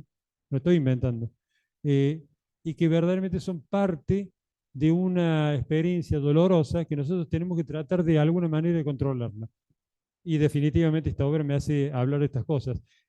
Una diferencia rápida que voy a hacer entre la medicina y la arquitectura es que, digamos, en un quirófano, el cirujano es el que opera, el que hace la obra. Le pide al otro la sierra de corte, le trepanan el cráneo a alguien, se lo sacan, le pide las tenazas o las pinzas de no sé qué cosa, le saca no sé qué cosa que tiene ahí un tumor, lo que sea, no importa, luego vuelve a poner la tapa, cosen, y todo lo hace, o gran parte del trabajo lo hace el cirujano, o sea, el técnico. Los que ayudan, que son los paramédicos, como se dice ahora, y antiguamente se decía enfermeros, alcanzan los escalpelos, la bandeja de no sé qué cosa, la gasa, bla, bla, bla. En la arquitectura se parece mucho a lo mismo, pero al revés. El médico está atrás de una ventana y a los gritos le dice al enfermero que no corte ahí, no cortes ahí. Está bien, ahora corta ahí, eso anda cosiéndolo. Eso es gran parte de la experiencia de la obra. Digamos, se disminuyen esos descontroles, porque nosotros no estamos todo el día, no somos los constructores físicos, sino que vamos y gobernamos la obra de la manera que podemos, dependerá también los honorarios, dependerá nuestro tiempo, o dependerá de un montón de cosas.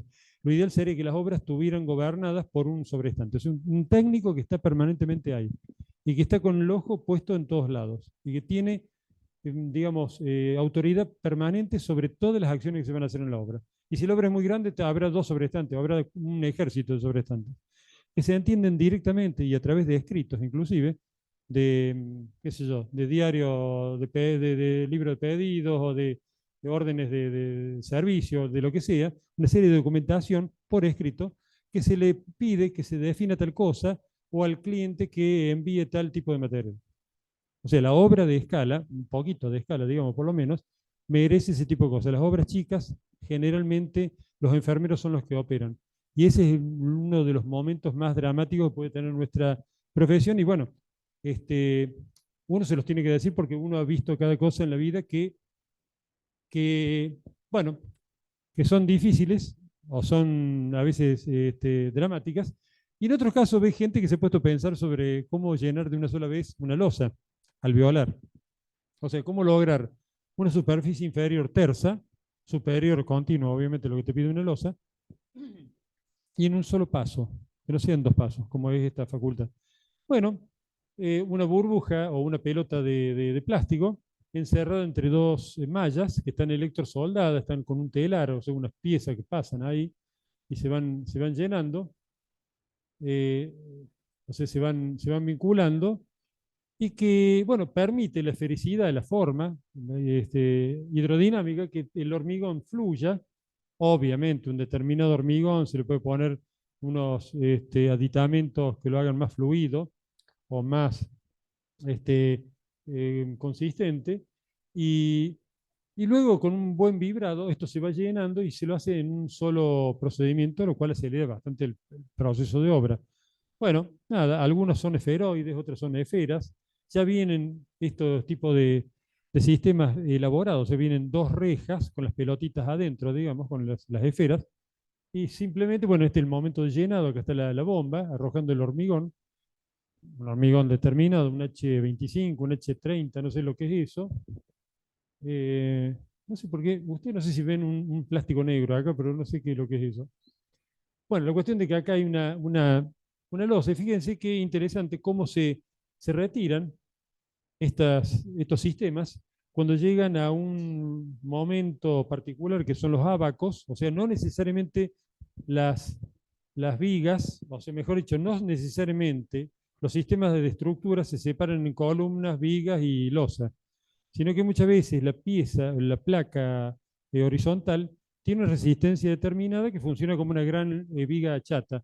Pero cuando llega, obviamente, el punto más dramático, que es el encuentro con la estructura vertical, tiene que haber un reforzamiento por el cizallamiento, el corte, que se produce casi, digamos, paralelo a la pieza, o mejor dicho, a la cara de la estructura. Acá viene soldado una serie de ganchos o de claves que se van a vincular íntimamente con el hormigón que se llene acá en este ábaco. O sea, uno cuando desmolde esto va a ver una cosa absolutamente tersa, un plano terso de hormigón, con los pilares que serán de acero, posiblemente ese acero esté encamisado con hormigón, no tengo idea, puede llegar a ser. O sea, un emparedado, un sistema de acero emparedado con un hormigón. Y bueno, obviamente que viene en algunos casos una placa inferior de premoldeado. Esto nos garantiza que la calidad del molde inferior no requiera tanta, digamos, tanta inversión. Puede ser un molde de menor calidad, porque la calidad de la tersura le va a garantizar este premoldeado simplemente de que, bueno, obviamente que la junta es incita o es inherente a toda obra de arquitectura. Toda obra de arquitectura, no existe prácticamente el continuo en la arquitectura. Es muy difícil. Sí, está bien, en las iglesias enterradas de Etiopía, por ejemplo, que son una verdadera obra de estereotomía. Son las iglesias en el subsuelo. O sea, fueron excavando una arenisca, y en realidad uno lo que percibe o se mete, a veces son medias chatitas y se pega acá en la cabeza. A mí me cuesta, tengo que llevar gorrito. eh, Son básicamente un vaciado, es como un hormiguero, se ha vaciado el terreno. O en Petra, en Palestina, me sale ahora, bueno, sí, en fin. Eh, Jordania. En Petra, en Jordania o en Etiopía, tenemos iglesias excavadas en la roca o en el suelo, y que esas son las verdaderas obras de estereotomía donde no hay junta.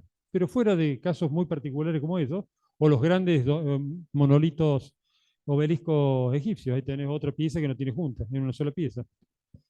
Eh, o sea que fui a... Está bueno, pero a mí me voy por la rama porque me aburro.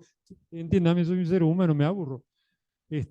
Una de las definiciones de ser humano es tener el sentido del humor y también aburrirse. Bueno, y a veces se mistura los sistemas de hormigón con otros materiales que parecieron ser raros. Algo, sí, antes la madera se usaba como un molde recuperable del hormigón.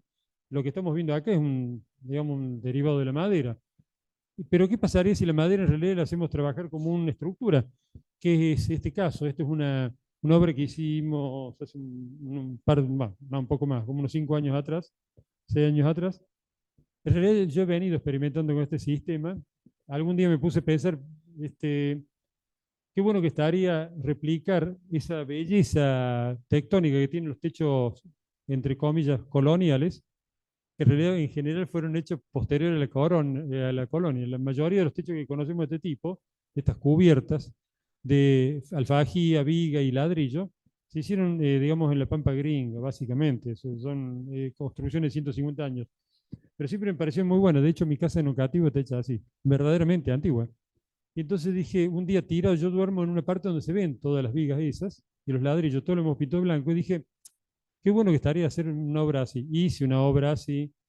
Después la fui ajustando las obras distintas y después llegó un momento, una anterior a esta, en la cual pensé, ¿qué pasaría si el hormigón que yo le pongo habitualmente para galvanizar todo eso, lo utilizara solamente como placa de compresión y a las vigas que sostienen toda la parrilla, todo el tarimado, fuesen, digamos, le hiciera trabajar a la tracción? Está bueno. Cuando se lo comenté a alguien, no viene el caso quién, pero un técnico, me dijo, acá tenemos el catálogo. O sea, a mí se me ocurrió generar una, o sea, digamos, esto es, no sé si vieron los pernos Nelson todavía, creo que no, todavía no. Bueno, ya no van a ver los steel deck, o sea, sistemas constructivos por vía seca en realidad, pero con una mixtura de hormigón, donde hay pernos de corte axial. Entonces yo pensaba, pucha, pero ¿cómo podría lograr un anclaje del hormigón que yo pongo arriba? Me conseguí unos tirafondos de 17 centímetros y más largo todavía, y los atornillaba hasta ahí. Luego viene el ladrillo tiene 5, esta cabeza parece más o menos unos 2 centímetros y medio, o sea que son 7 centímetros y medio los que están ahí, unos casi 10 centímetros los que están enterrados dentro de la viga. En este caso es una viga de madera maciza, eso también es importante, depende del largo de la pieza. Y luego, no sé si llegan a ver ahí los pernitos, que en este caso son tirafondos, la malla, luego el llenado, ahí está la armadura perimetral, y luego, bueno, en fin, no sé si hay, no, bueno, sí, este es un concurso que hicimos el año pasado. Bueno, listo, nada, que muchas veces lo que uno consideraría que es un encofrado y después se retira, en realidad muchas veces podría ser una oportunidad para dejarlo íncito en la obra como una estructura. Este es un concurso que hicimos hace un año atrás, bueno, con el mismo equipo que ayer sacamos un tercer premio también. Estamos muy contentos, verdaderamente. Bueno, ese también nos dio esas pequeñas alegrías, pequeñas grandes alegrías que te da por ahí concursar y que te vaya más o menos bien.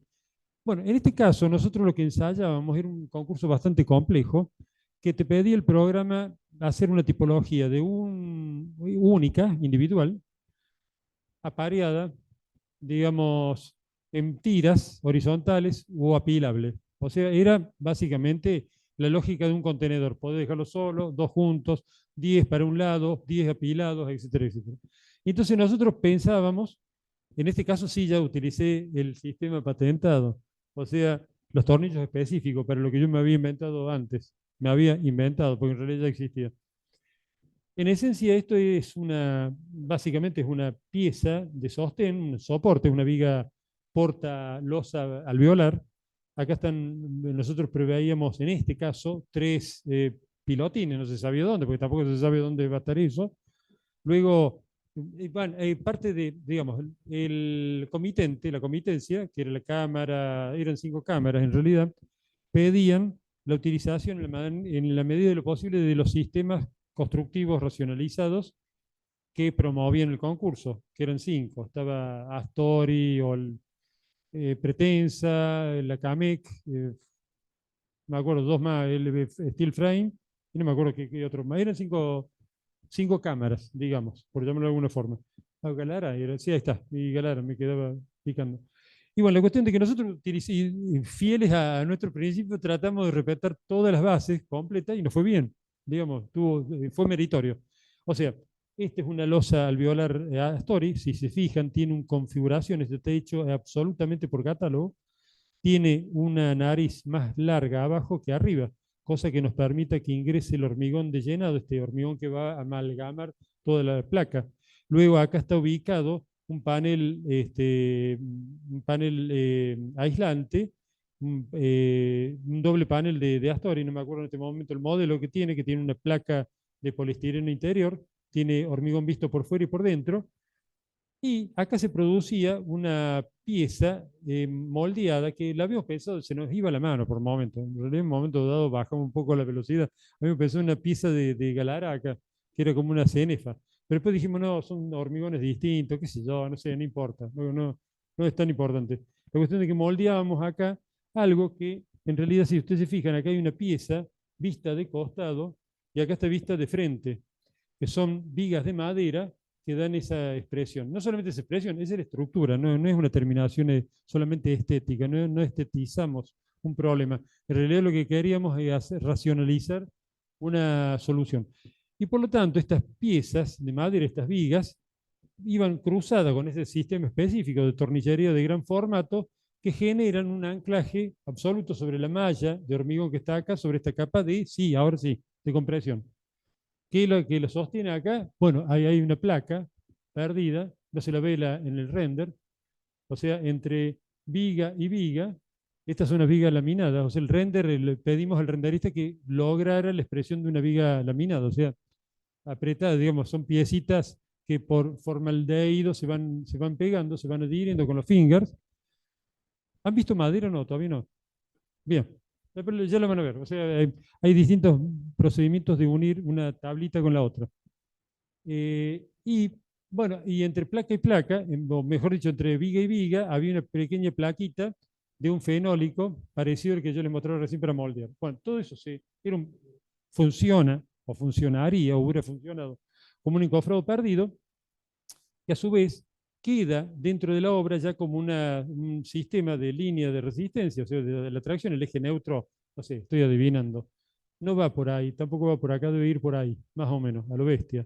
Más o menos, muy cerca del hormigón sin tocarlo, o en este caso del panel. Todo lo demás está traccionado, poquito, bastante, mucho, me quemo, ahí tenemos el máximo de la tracción.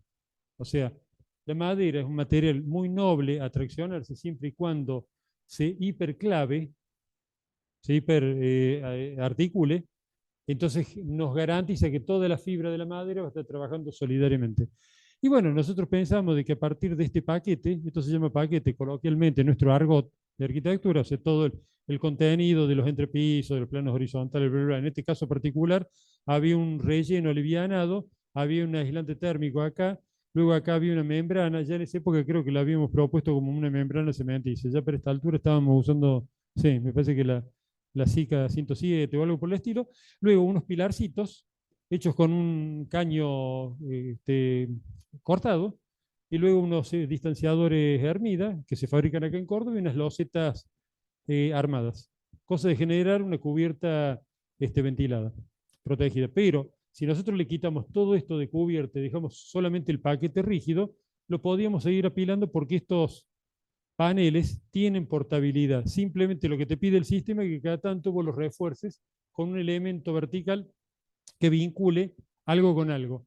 Nosotros en este caso planteamos bueno, en la planta baja unos tabicones que generaban una vinculación con el patio central y unos posibles estacionamientos que después, no, digamos, al renderista le fue un poco la mano con el verde. En realidad todo esto tendría que haber sido un adoquinado verde para que los autos se pudieran acercar ahí abajo. Bueno, al margen de eso, esta expresión no es solamente una expresión de deseo, es una expresión de lo que queríamos que sucediera realmente. Acá están los tabiques Astori, acá están las testas de las losas, los bordes de las losas, bla, bla, etcétera, etcétera. Sí,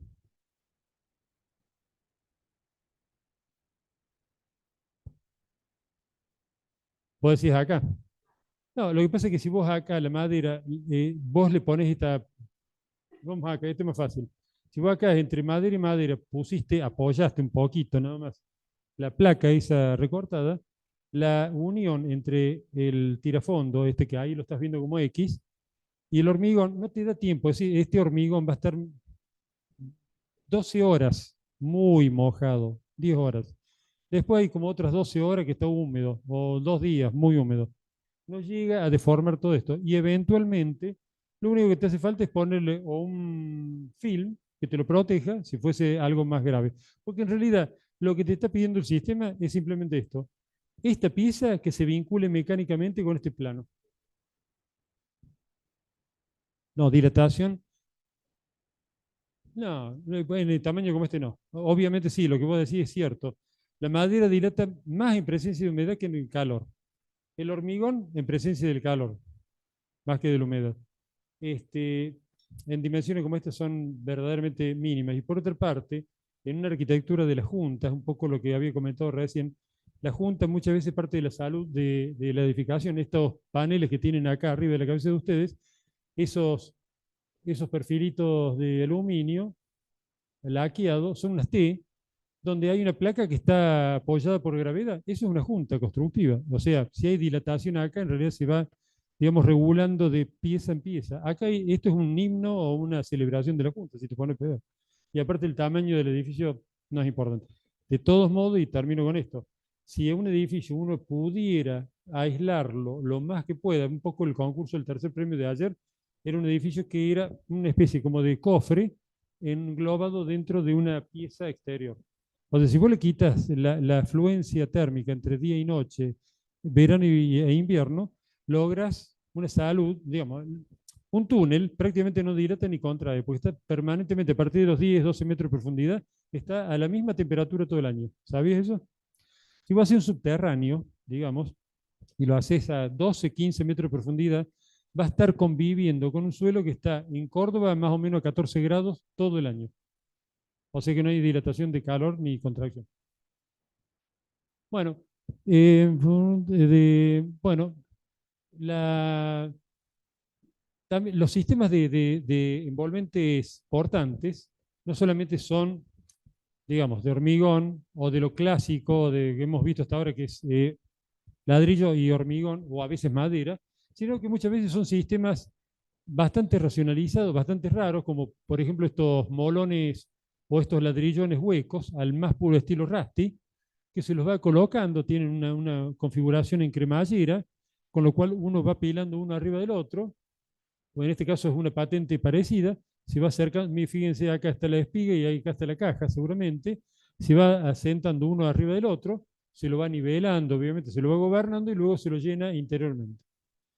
Acá está el proceso de llenado, acá está, se ve la pieza ya terminada con ese poliestireno exterior, este poliestireno destruido, o en otros casos tenemos entrepisos, o sea, esto que estamos viendo acá es una gran pieza de poliestireno que tiene esos cordoncitos laterales, que son esas narices. Fíjense que ahí hay como una cinta, y luego se le vuelca el hormigón por arriba, se le pone la armadura, y esto sirve simplemente como un encofrado perdido. ¿Cómo se logra digamos, la consistencia del revestimiento? Obviamente ese poliestireno va a tener que estar cubierto, protegido. Y bueno, en estos sistemas van acompañados de un mallado, de una malla plástica, de polipropileno. No sé si se le llega a ver acá, creo que se le ve. Bueno, acá se le proyecta una mezcla cementicia y luego se la llanea. Como en este caso, que es uno de los tantos sistemas constructivos, que esto si lo pueden entender justamente al revés de lo que veíamos recién. Recién veíamos unos molones huecos donde el hormigón va por dentro y luego se los revoca. En este caso es al revés. La placa liviana va en el alma del panel y va un tejido por telar, o sea, una malla de un lado, una malla del otro lado, luego se la gunita. Gunitar sí viene del inglés gun o gun o revolver, como lo quieran decir, porque se lo proyecta, se lo dispara. Y entonces, bueno, en algunos casos puede ser portante, esto tiene una portabilidad importante, cacofonía, pero podría tener 3, 4, 5 pisos, o sea, ya cuando un edificio es tan alto, en realidad lo que estamos logrando es alivianar todo el envolvente. Este envolvente, evidentemente, tenemos 3 de cada lado, 6 centímetros, 22 kilos por 6, 140 kilos, más o menos, 150 kilos por metro cuadrado, contra los 600 kilos que puede pesar, o 400 kilos, depende de lo que le pongamos, por metro cuadrado de un envolvente tradicional. Estamos hablando de 3 veces o 2 veces fáciles menos peso a toda la estructura utilizando estos sistemas. No soy promotor del sistema, le quiero aclarar. Tiene sus méritos y sus deméritos. Básicamente son placas en las cuales se le, digamos, presenta una malla electrosoldada de un lado y del otro, y hay un sistema de pasantes que vinculan esa malla de un lado con el otro, y luego eso nos garantiza que una vez que se unita la mezcla, en este caso dice hormigón, pero en realidad, digamos, depende del espesor que tenga. Estos sistemas hemos construido con estos sistemas, pero con moldes metálicos, los cuales eran 444. Eran 4 de telgopor, o sea, poliestireno, eran 4 son, porque están aquí en Córdoba, 4 de concreto, o sea, de hormigón, un hormigón hecho con un binder, y del otro lado también. O sea que finalmente son tabiques de 12 centímetros, portante, en este caso estamos hablando de un conjunto de 3 pisos, o sea, planta baja y 2 altos. Esto posiblemente sea eso, no tengo idea. Si se fijan, algunas placas vienen configuradas en forma de una sinusoide.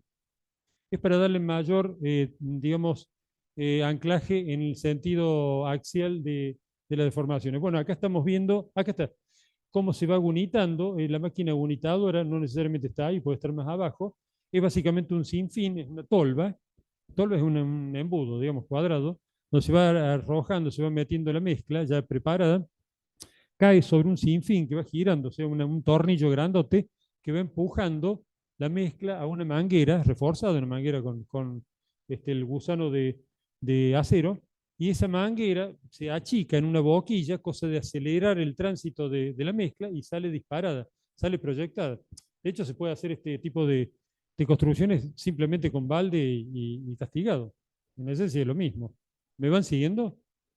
Y obviamente tenemos que dejar previstas las reglas para que después podamos, digamos, alisar y nivelar digamos, el plano exterior.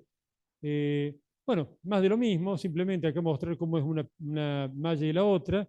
Esta obra la hicimos, acá está, cuando la estábamos, bueno, habíamos estivado las placas acá, acá se están montando, acá ya se había levantado, no importa, después se unita acá, se unitó, dicho ese paso. Este es otro sistema, este es Tecnopanel, nada, y inclusive la cubierta, o sea, los paquetes horizontales están hechos con placas de este tipo, pero más espeso el poliestireno, es de mayor altura para generar mayor momento de inercia.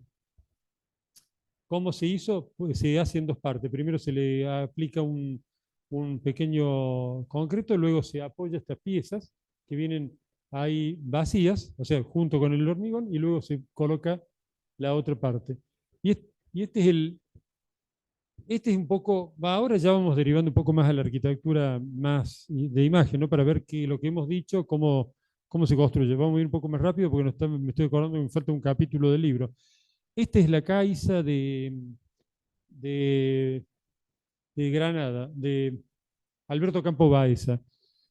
En esta obra, ustedes pueden llegar a ver mapeado las placas, de hecho hay unas llagas o unas buñas, cada tanto, que están perfectamente controladas en proyecto. Esto no ha sido digamos, arbitrario, sino que el sistema de placas ha sido perfectamente controlado.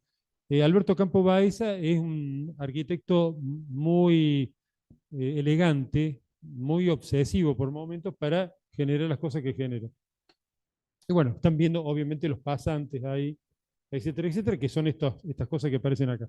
Si nosotros queremos lograr esa estabilidad al vuelco, y bueno, una es ponerle contrafuertes del lado de afuera, la otra es ponerle una atadura interior. De hecho, en muchos casos se atraviesa con un alambre recocido de un lado al otro, se lo torniquetea y luego se lo corta con el disco cuando se desencofra, lo cual queda bastante desprolijo, queda un poco desprolijo porque se notan las llagas del disco.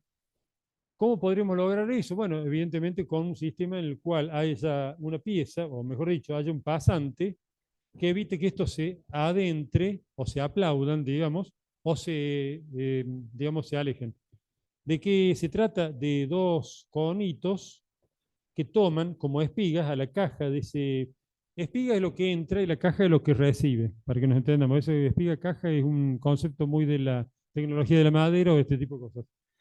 O sea, este pupito que está acá, este pitito, entra acá. Y este cañito, que uno lo corta a medida, o lo que necesite, hacen este conjunto la separación que nosotros requerimos, qué sé yo, por decirles algo, 30 centímetros, no sé, no importa.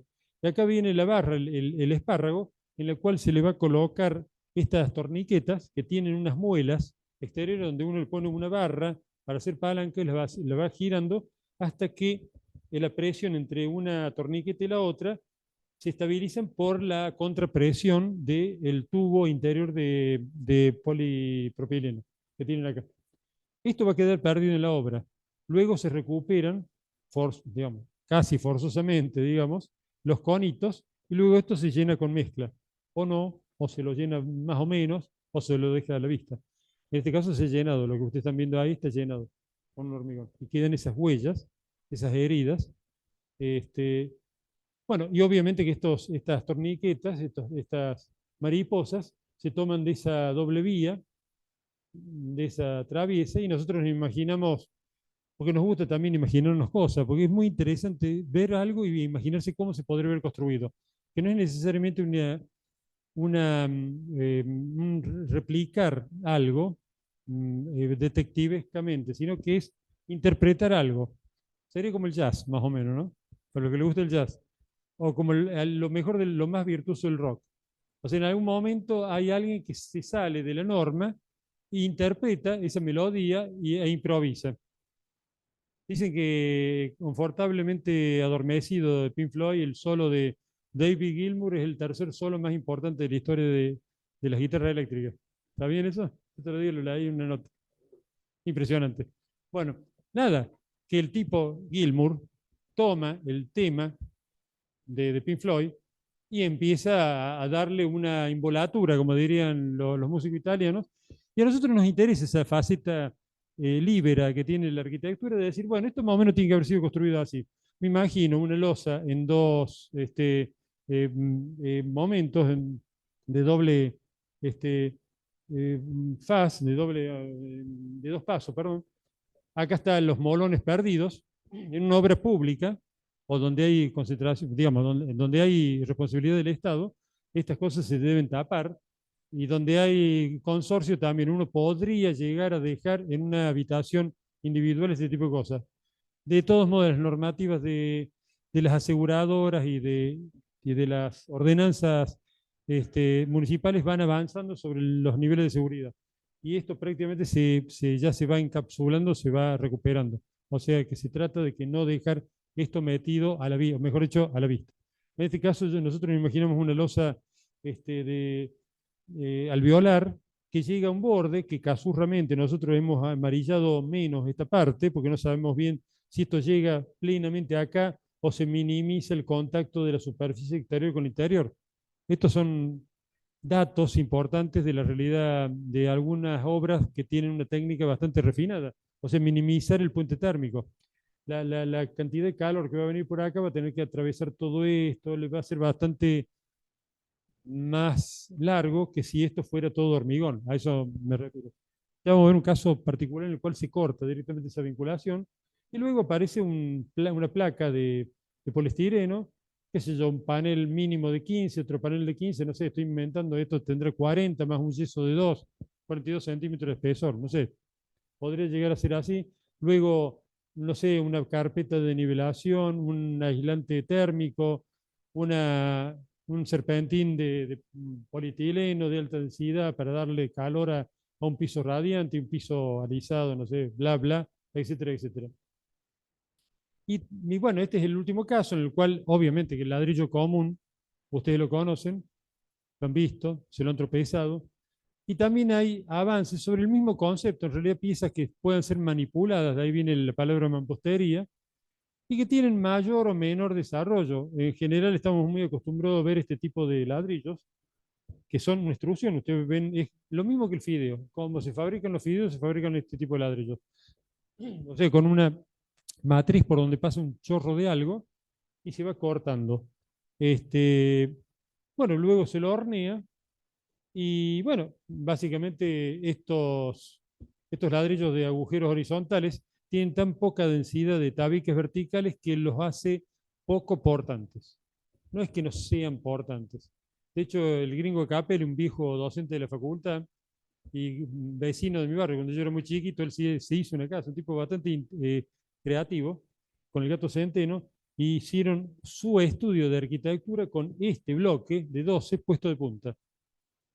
Una cosa rarísima. Está en Barrio Junior, San Nicolás al 500, al 400, porque le han cambiado varias veces entre Bulnes y Subiría. Para quienes conozcan Barrio Junior. Bueno, está todavía a la vista. Es un tabique portante de estos ladrillos puestos de punta. Además, lo pusieron aleatoriamente, o sea que queda bastante rugoso. Pero en realidad se pensó para el caso de la portancia bloques mucho más densos, o sea, tienen más cantidad de celdillas y más cercanas, aparte una de otra, de, de cerámico. Bueno, hasta llegar a niveles importantes como son estos bloques súper pesados o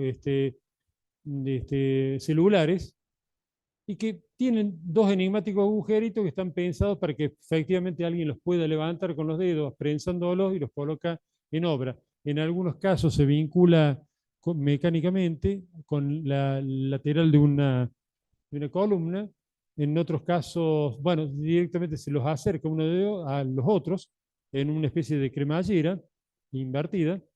Y fíjense qué interesante que esta densidad no es que solamente dé resistencia, altísima resistencia a la compresión, sino que además el camino térmico de un lado al otro requiere de una ida, una vuelta, una ida, una vuelta, que si estos son, pongámosle 40 centímetros, ese camino de ida y vuelta puede llegar a ser 1 metro, 1 metro 10.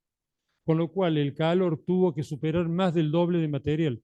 O sea que le llevó, el calor se enfrenta con el doble de espesor de lo que esperaba enfrentarse. Y por otra parte, estas celdillas son tan chiquitas que la convección interior es prácticamente imposible. Obviamente estamos hablando de bloques de más de 20 kilos de peso, 25 kilos, son realmente, son medio bolsa de cemento, son pesadísimos, pero resistencísimos. Y bueno, acá estamos viendo cómo en algunos casos, bueno, se los estabiliza con mezcla, se les agrega la doble línea de la mezcla. Bueno, acá se lo está bajando con una masa, después se hace el restregón, o sea, con la cuchara se rescata esa mezcla, la otra se cae. En los gremios de albañilería hay distintos estratos. Está el ayudante, que es el que va a ir a recoger con la pala, pone en el balde, lo vuelve a meter en la mezcladora, etcétera, etcétera. Este es un oficial que ya está trabajando, sabe cómo aplomar y alinear una mampostería. Y en este caso, alguien me preguntó a la siesta, ¿y qué pasa con la junta vertical? Bueno, la junta vertical siempre es un problema en piezas que superen yo digo así a lo bestia, 10 centímetros, 8 centímetros de alto. Es muy difícil meter mezcla ahí. Y en general es un gremio que trata de ahorrarse ese tipo de compromisos. Entonces, quienes proyectan esto, diseñan esto, piensan que va a suceder eso y por lo tanto le dan como respuesta esta articulación mecánica, o en otros casos hay un enfrentamiento de dos narices o digamos cordones y se llena la cara interior, o sea, como un encofrado perdido, con mezcla un poco más plástica. Bueno, y básicamente hay como tres, digamos, formas de resolver estas envolventes, o sea, la relación de la estructura con la envolvente. Digamos que el envolvente es parcial, se ve parte de la estructura, eh, en la mayoría de los casos es total, cada una tiene sus pros y sus contras, o sus condiciones y sus respuestas, y en otros casos directamente es una pieza exterior que protege el edificio, está, digamos, expuesto totalmente, está flotando fuera del edificio, como este concurso que yo les comentaba que presentamos ayer. Mejor dicho, que ayer se abrieron los sobres. O sea, básicamente en un edificio rodeado por otro edificio. Y bueno, acá tenemos un caso. Esto está en la esquina de Obispo Oro y Ituzaingó, para que se ubiquen. Todo esto es hormigón visto, o sea, con tablas puestas de una manera particular muy expresiva, pero fíjense la medianera. El Todo Díaz lo hace este edificio en el año más o menos 76, 77, puede haber sido. Entre el 77 y el 80, más o menos. que tiene unos 40 y pico de años. Nadie le ha construido hasta ahora nada al lado. De hecho, acá al costado hay un edificio de un cierto valor patrimonial. Lo sé que es altamente probable que dentro de muchas décadas siga existiendo esa medianera y le aprovecha la medianera como una expresión. Y bueno, en ese momento además era una empresa constructora. Siempre hay que contar la otra cara de la moneda, que siempre es interesante. En realidad depende el momento en que se proyectaba en este estudio, en esta empresa que era Díaz y Lozada, convenía más meter más hormigón o más ladrillo. De hecho, el hormigón con el tiempo le fue ganando en costo al ladrillo, pero hubo épocas en las cuales el hormigón le competía al ladrillo. En todos los casos, Díaz y Lozada construían generalmente con materiales que no necesitaban, no requerían un mantenimiento importante, que eso es también parte del oficio del proyectar. O sea, construir o pensar obras en las cuales no haya que asistirlas nunca más, o en lo posible. El ladrillo es un material eterno, digamos, esta pieza o este panel de ladrillo probablemente dentro de, arriesgo un número, 150 años sigue estando ahí perfecto, sin necesidad de pintarlo. Todo lo contrario, hasta hay un cierto romanticismo en la pátina del tiempo. Y bueno, básicamente es llegar a la testa o al borde de la losa, pero eso sí, a condición de que esta losa o este borde sea perfectamente calibrado. Si no, queda realmente mal, aparecen sombras indebidas o quedades, etc. En el otro caso, que es el habitual que van a ver ustedes, generalmente a muchos de ustedes o algunos de ustedes vivirán en Nueva Córdoba, que es un poco la celebración del ladrillo a la vista, lo que sucede básicamente es esto que está acá. Bueno, ya voy a mostrar ese detalle, que básicamente es construir un tabique que se asienta, la condición es que 2/3 partes estén soportadas por la losa. Un acto bastante riesgoso en nuestra construcción. En realidad convendría siempre vincular tabique con tabique. En el lado interior, por cuestiones de costo y de tiempo, estas son inversiones que hay que recuperar el capital invertido lo antes posible. Se puede colocar, se puede establecer un pleno perdido con un poliestireno y un ladrillo hueco. Y bueno, muchas veces uno hasta inclusive compra, adquiere una empresa constructora un esqueleto de un edificio que fue abandonado, no sé, calculo que este es del año más o menos 86, 85, una cosa así. Un tesón, que bueno, no importa, podría ser cualquier empresa, compra esta propiedad, ya tiene ganado mucho tiempo a inversión, si bien obviamente que el lote que está acá no cuesta $250.000, sino que cuesta $350.000. Bien. Y luego, bueno, en fin, ahí ven la curva preexistente y se lo adapta para generar unos balcones más importantes y un envolvente de ladrillo en el lateral. Si ustedes se fijan, ahí está mapeado, está ruteado la parte del ladrillo cortado. Podés bajar un poquito la voz, decirle que un poquitito, ahí está. Eh, bueno, y esta es la parte que estaban construyendo eso, que estos son básicamente, un poco largo de contarles, son más tensores y parasoles que otra cosa. Sí.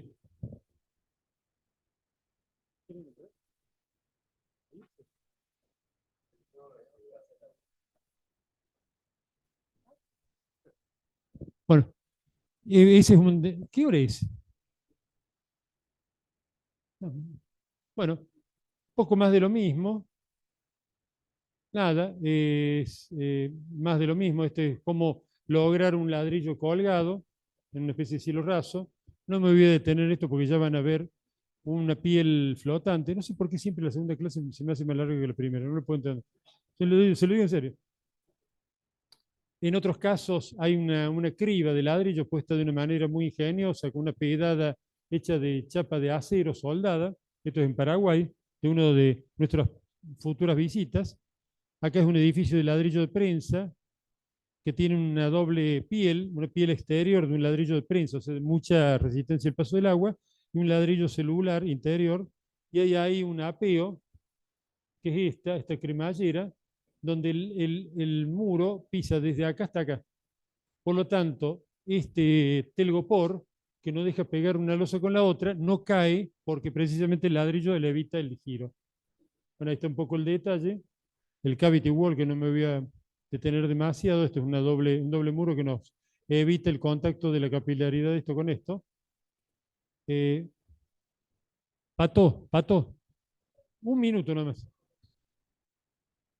Bueno, Y bueno, esta es la manera natural de construir, que son estos ladrillos huecos. Esta obra que estamos viendo acá, que tiene esa tersura y esa síntesis formal, tiene esta complejidad constructiva. Fíjense de que inclusive están previstos acá los ruptores de puente térmico. Y cierro con esto, que esto, a dónde querés llegar. Lo que más placer me da de esta clase es hablar de esto. Sintéticamente, este es el edificio AT&T en Nueva York, hecho en el año 1979, no viene el caso, 80 puede ser, y donde le decían el bargueño, el ropero, muy burlonamente, muchos arquitectos. Había un coro de criticones. Yo nunca lo critiqué, porque aparte a mí personalmente el postmoderno y la tendencia me salvaron la vida arquitectónica. Hubo un momento que yo me iba a suicidar, digo, arquitectónicamente, porque no me gustaba, me aburría profundamente la arquitectura hasta que descubrí que había gente que pensaba de otra manera. Y entonces viene Jeffrey Broadbent, 15 años después, en el año 95, 93, un crítico inglés, y muestra este edificio como al azar, y dicen, ¿cómo va a mostrar eso? El tipo hablaba muy mal castellano, y él dice, pero ¿por qué tanta inquina, que tanto odio contra este edificio? Este edificio tiene una ventaja, que tiene un control térmico que no lo tienen muchas cajas de vidrio, como por ejemplo ese que está ahí. Este que está acá necesitamos un mantenimiento perpetuo. Alguien que se juegue la vida limpiando los vidrios. Acá la empleada doméstica abre la ventana, le o si lo batiente o lo que sea, limpia el vidrio y lo vuelve a cerrar. Y yo agrego algo. Bueno, este es un edificio que se hizo para la misma época, este es el Pro Urban, este es el 9 de julio y este es el Libertador. Esto es de, bueno, Solsona, Salaberry, Viñoli, hay una serie de arquitectos que estaban asociados en ese momento. Y que tiene básicamente la misma cualidad. Estos son ventanas. Estos son premoldeados, son marcos que se fueron tomando por una soldadura al borde de la losa. Y entonces, y con esto me despido, este es un pequeño homenaje que hago a un tipo que fue muy importante en mi formación, que murió hace muy poco, a los 78 años, hace unas semanas, que es Rafael Viñoli. Y que él, uruguayo de nacimiento, formado en Argentina y sus primeras grandes obras las hace en Argentina, en un momento dado se va a vivir a Estados Unidos y, bueno, gana unos concursos fantásticos, hace unas obras muy lindas, y en un momento dado hace este Super Tall, este rascacielos de gran altura, esta torre tiene 450 metros aproximadamente de remate, o sea, unas 3 veces y media más alto que el edificio más alto de Córdoba, para que se ubiquen, casi 4 veces más alto, de hecho 4 veces. Bueno, nada, que estas cosas que están viendo acá son las estaciones de bombeo, son lugares donde puede haber equipos de técnicos, de lo que sea, y además son difusores, o mejor dicho, digamos, planos permeables al paso a la vela, a la consistencia, mejor dicho, a la consideración de una vela, por la deformación del viento. Pero termino con esto. La ciudad moderna se construye básicamente con este concepto, o sea, se va desmaterializando. Y hay una faceta que sí me gustó mucho de Viñoli y que sí me gustó de Philip Johnson y John Burge, del edificio AT&T, y que es que si en algún momento alguien se puso a rescatar esa nobleza que tenían los viejos edificios, los viejos rascacielos, en los cuales la masa era importante. Pero no es solamente importante, y ahora voy a hacer al revés, por la técnica. También eran importantes por una cuestión de civilidad. Uno veía ventanas y no veía una pieza sin escala. O sea, tenía una referencia escalar. Y bueno, uno se da vuelta. Anoche tuve un sueño, precisamente, y con esto cierro. De Córdoba, que era como especie, como si fuera Barcelona. Había una esquina que inclusive yo sé cuál es la esquina en Barcelona. No importa. Y yo decía, qué lindo que es Córdoba. Y el sueño, en realidad, yo estaba soñando Barcelona. Es muy interesante. Y los edificios que yo veía eran edificios murarios con ventanas verticales. Nada. Yo me imaginaba una ciudad que dialoga consigo misma a través de las ventanas, de la figuratividad y no de la abstracción abstracta como ese edificio de, creo que ese es el de Mies van der Rohe. Y bueno, yo quería nada más que rescatar la figura de Rafael Moneo, de Rafael Viñole, perdón, que fue un tipo que se puso siempre a pensar, cada proyecto de él era un pensamiento abstracto. Bueno, yo les dejo acá la bibliografía, no quiero abundar más, ustedes ya la tienen por cátedra, tienen acá una revista que publicamos en la época que el papel existía todavía, no el online o las redes, y algunas referencias de nombres de revistas que pueden ser interesantes para quien pueda llegar a pasar hojas digamos, interesarse por este tipo de cosas. Bueno, muchas gracias y nos vemos. Chao, chao.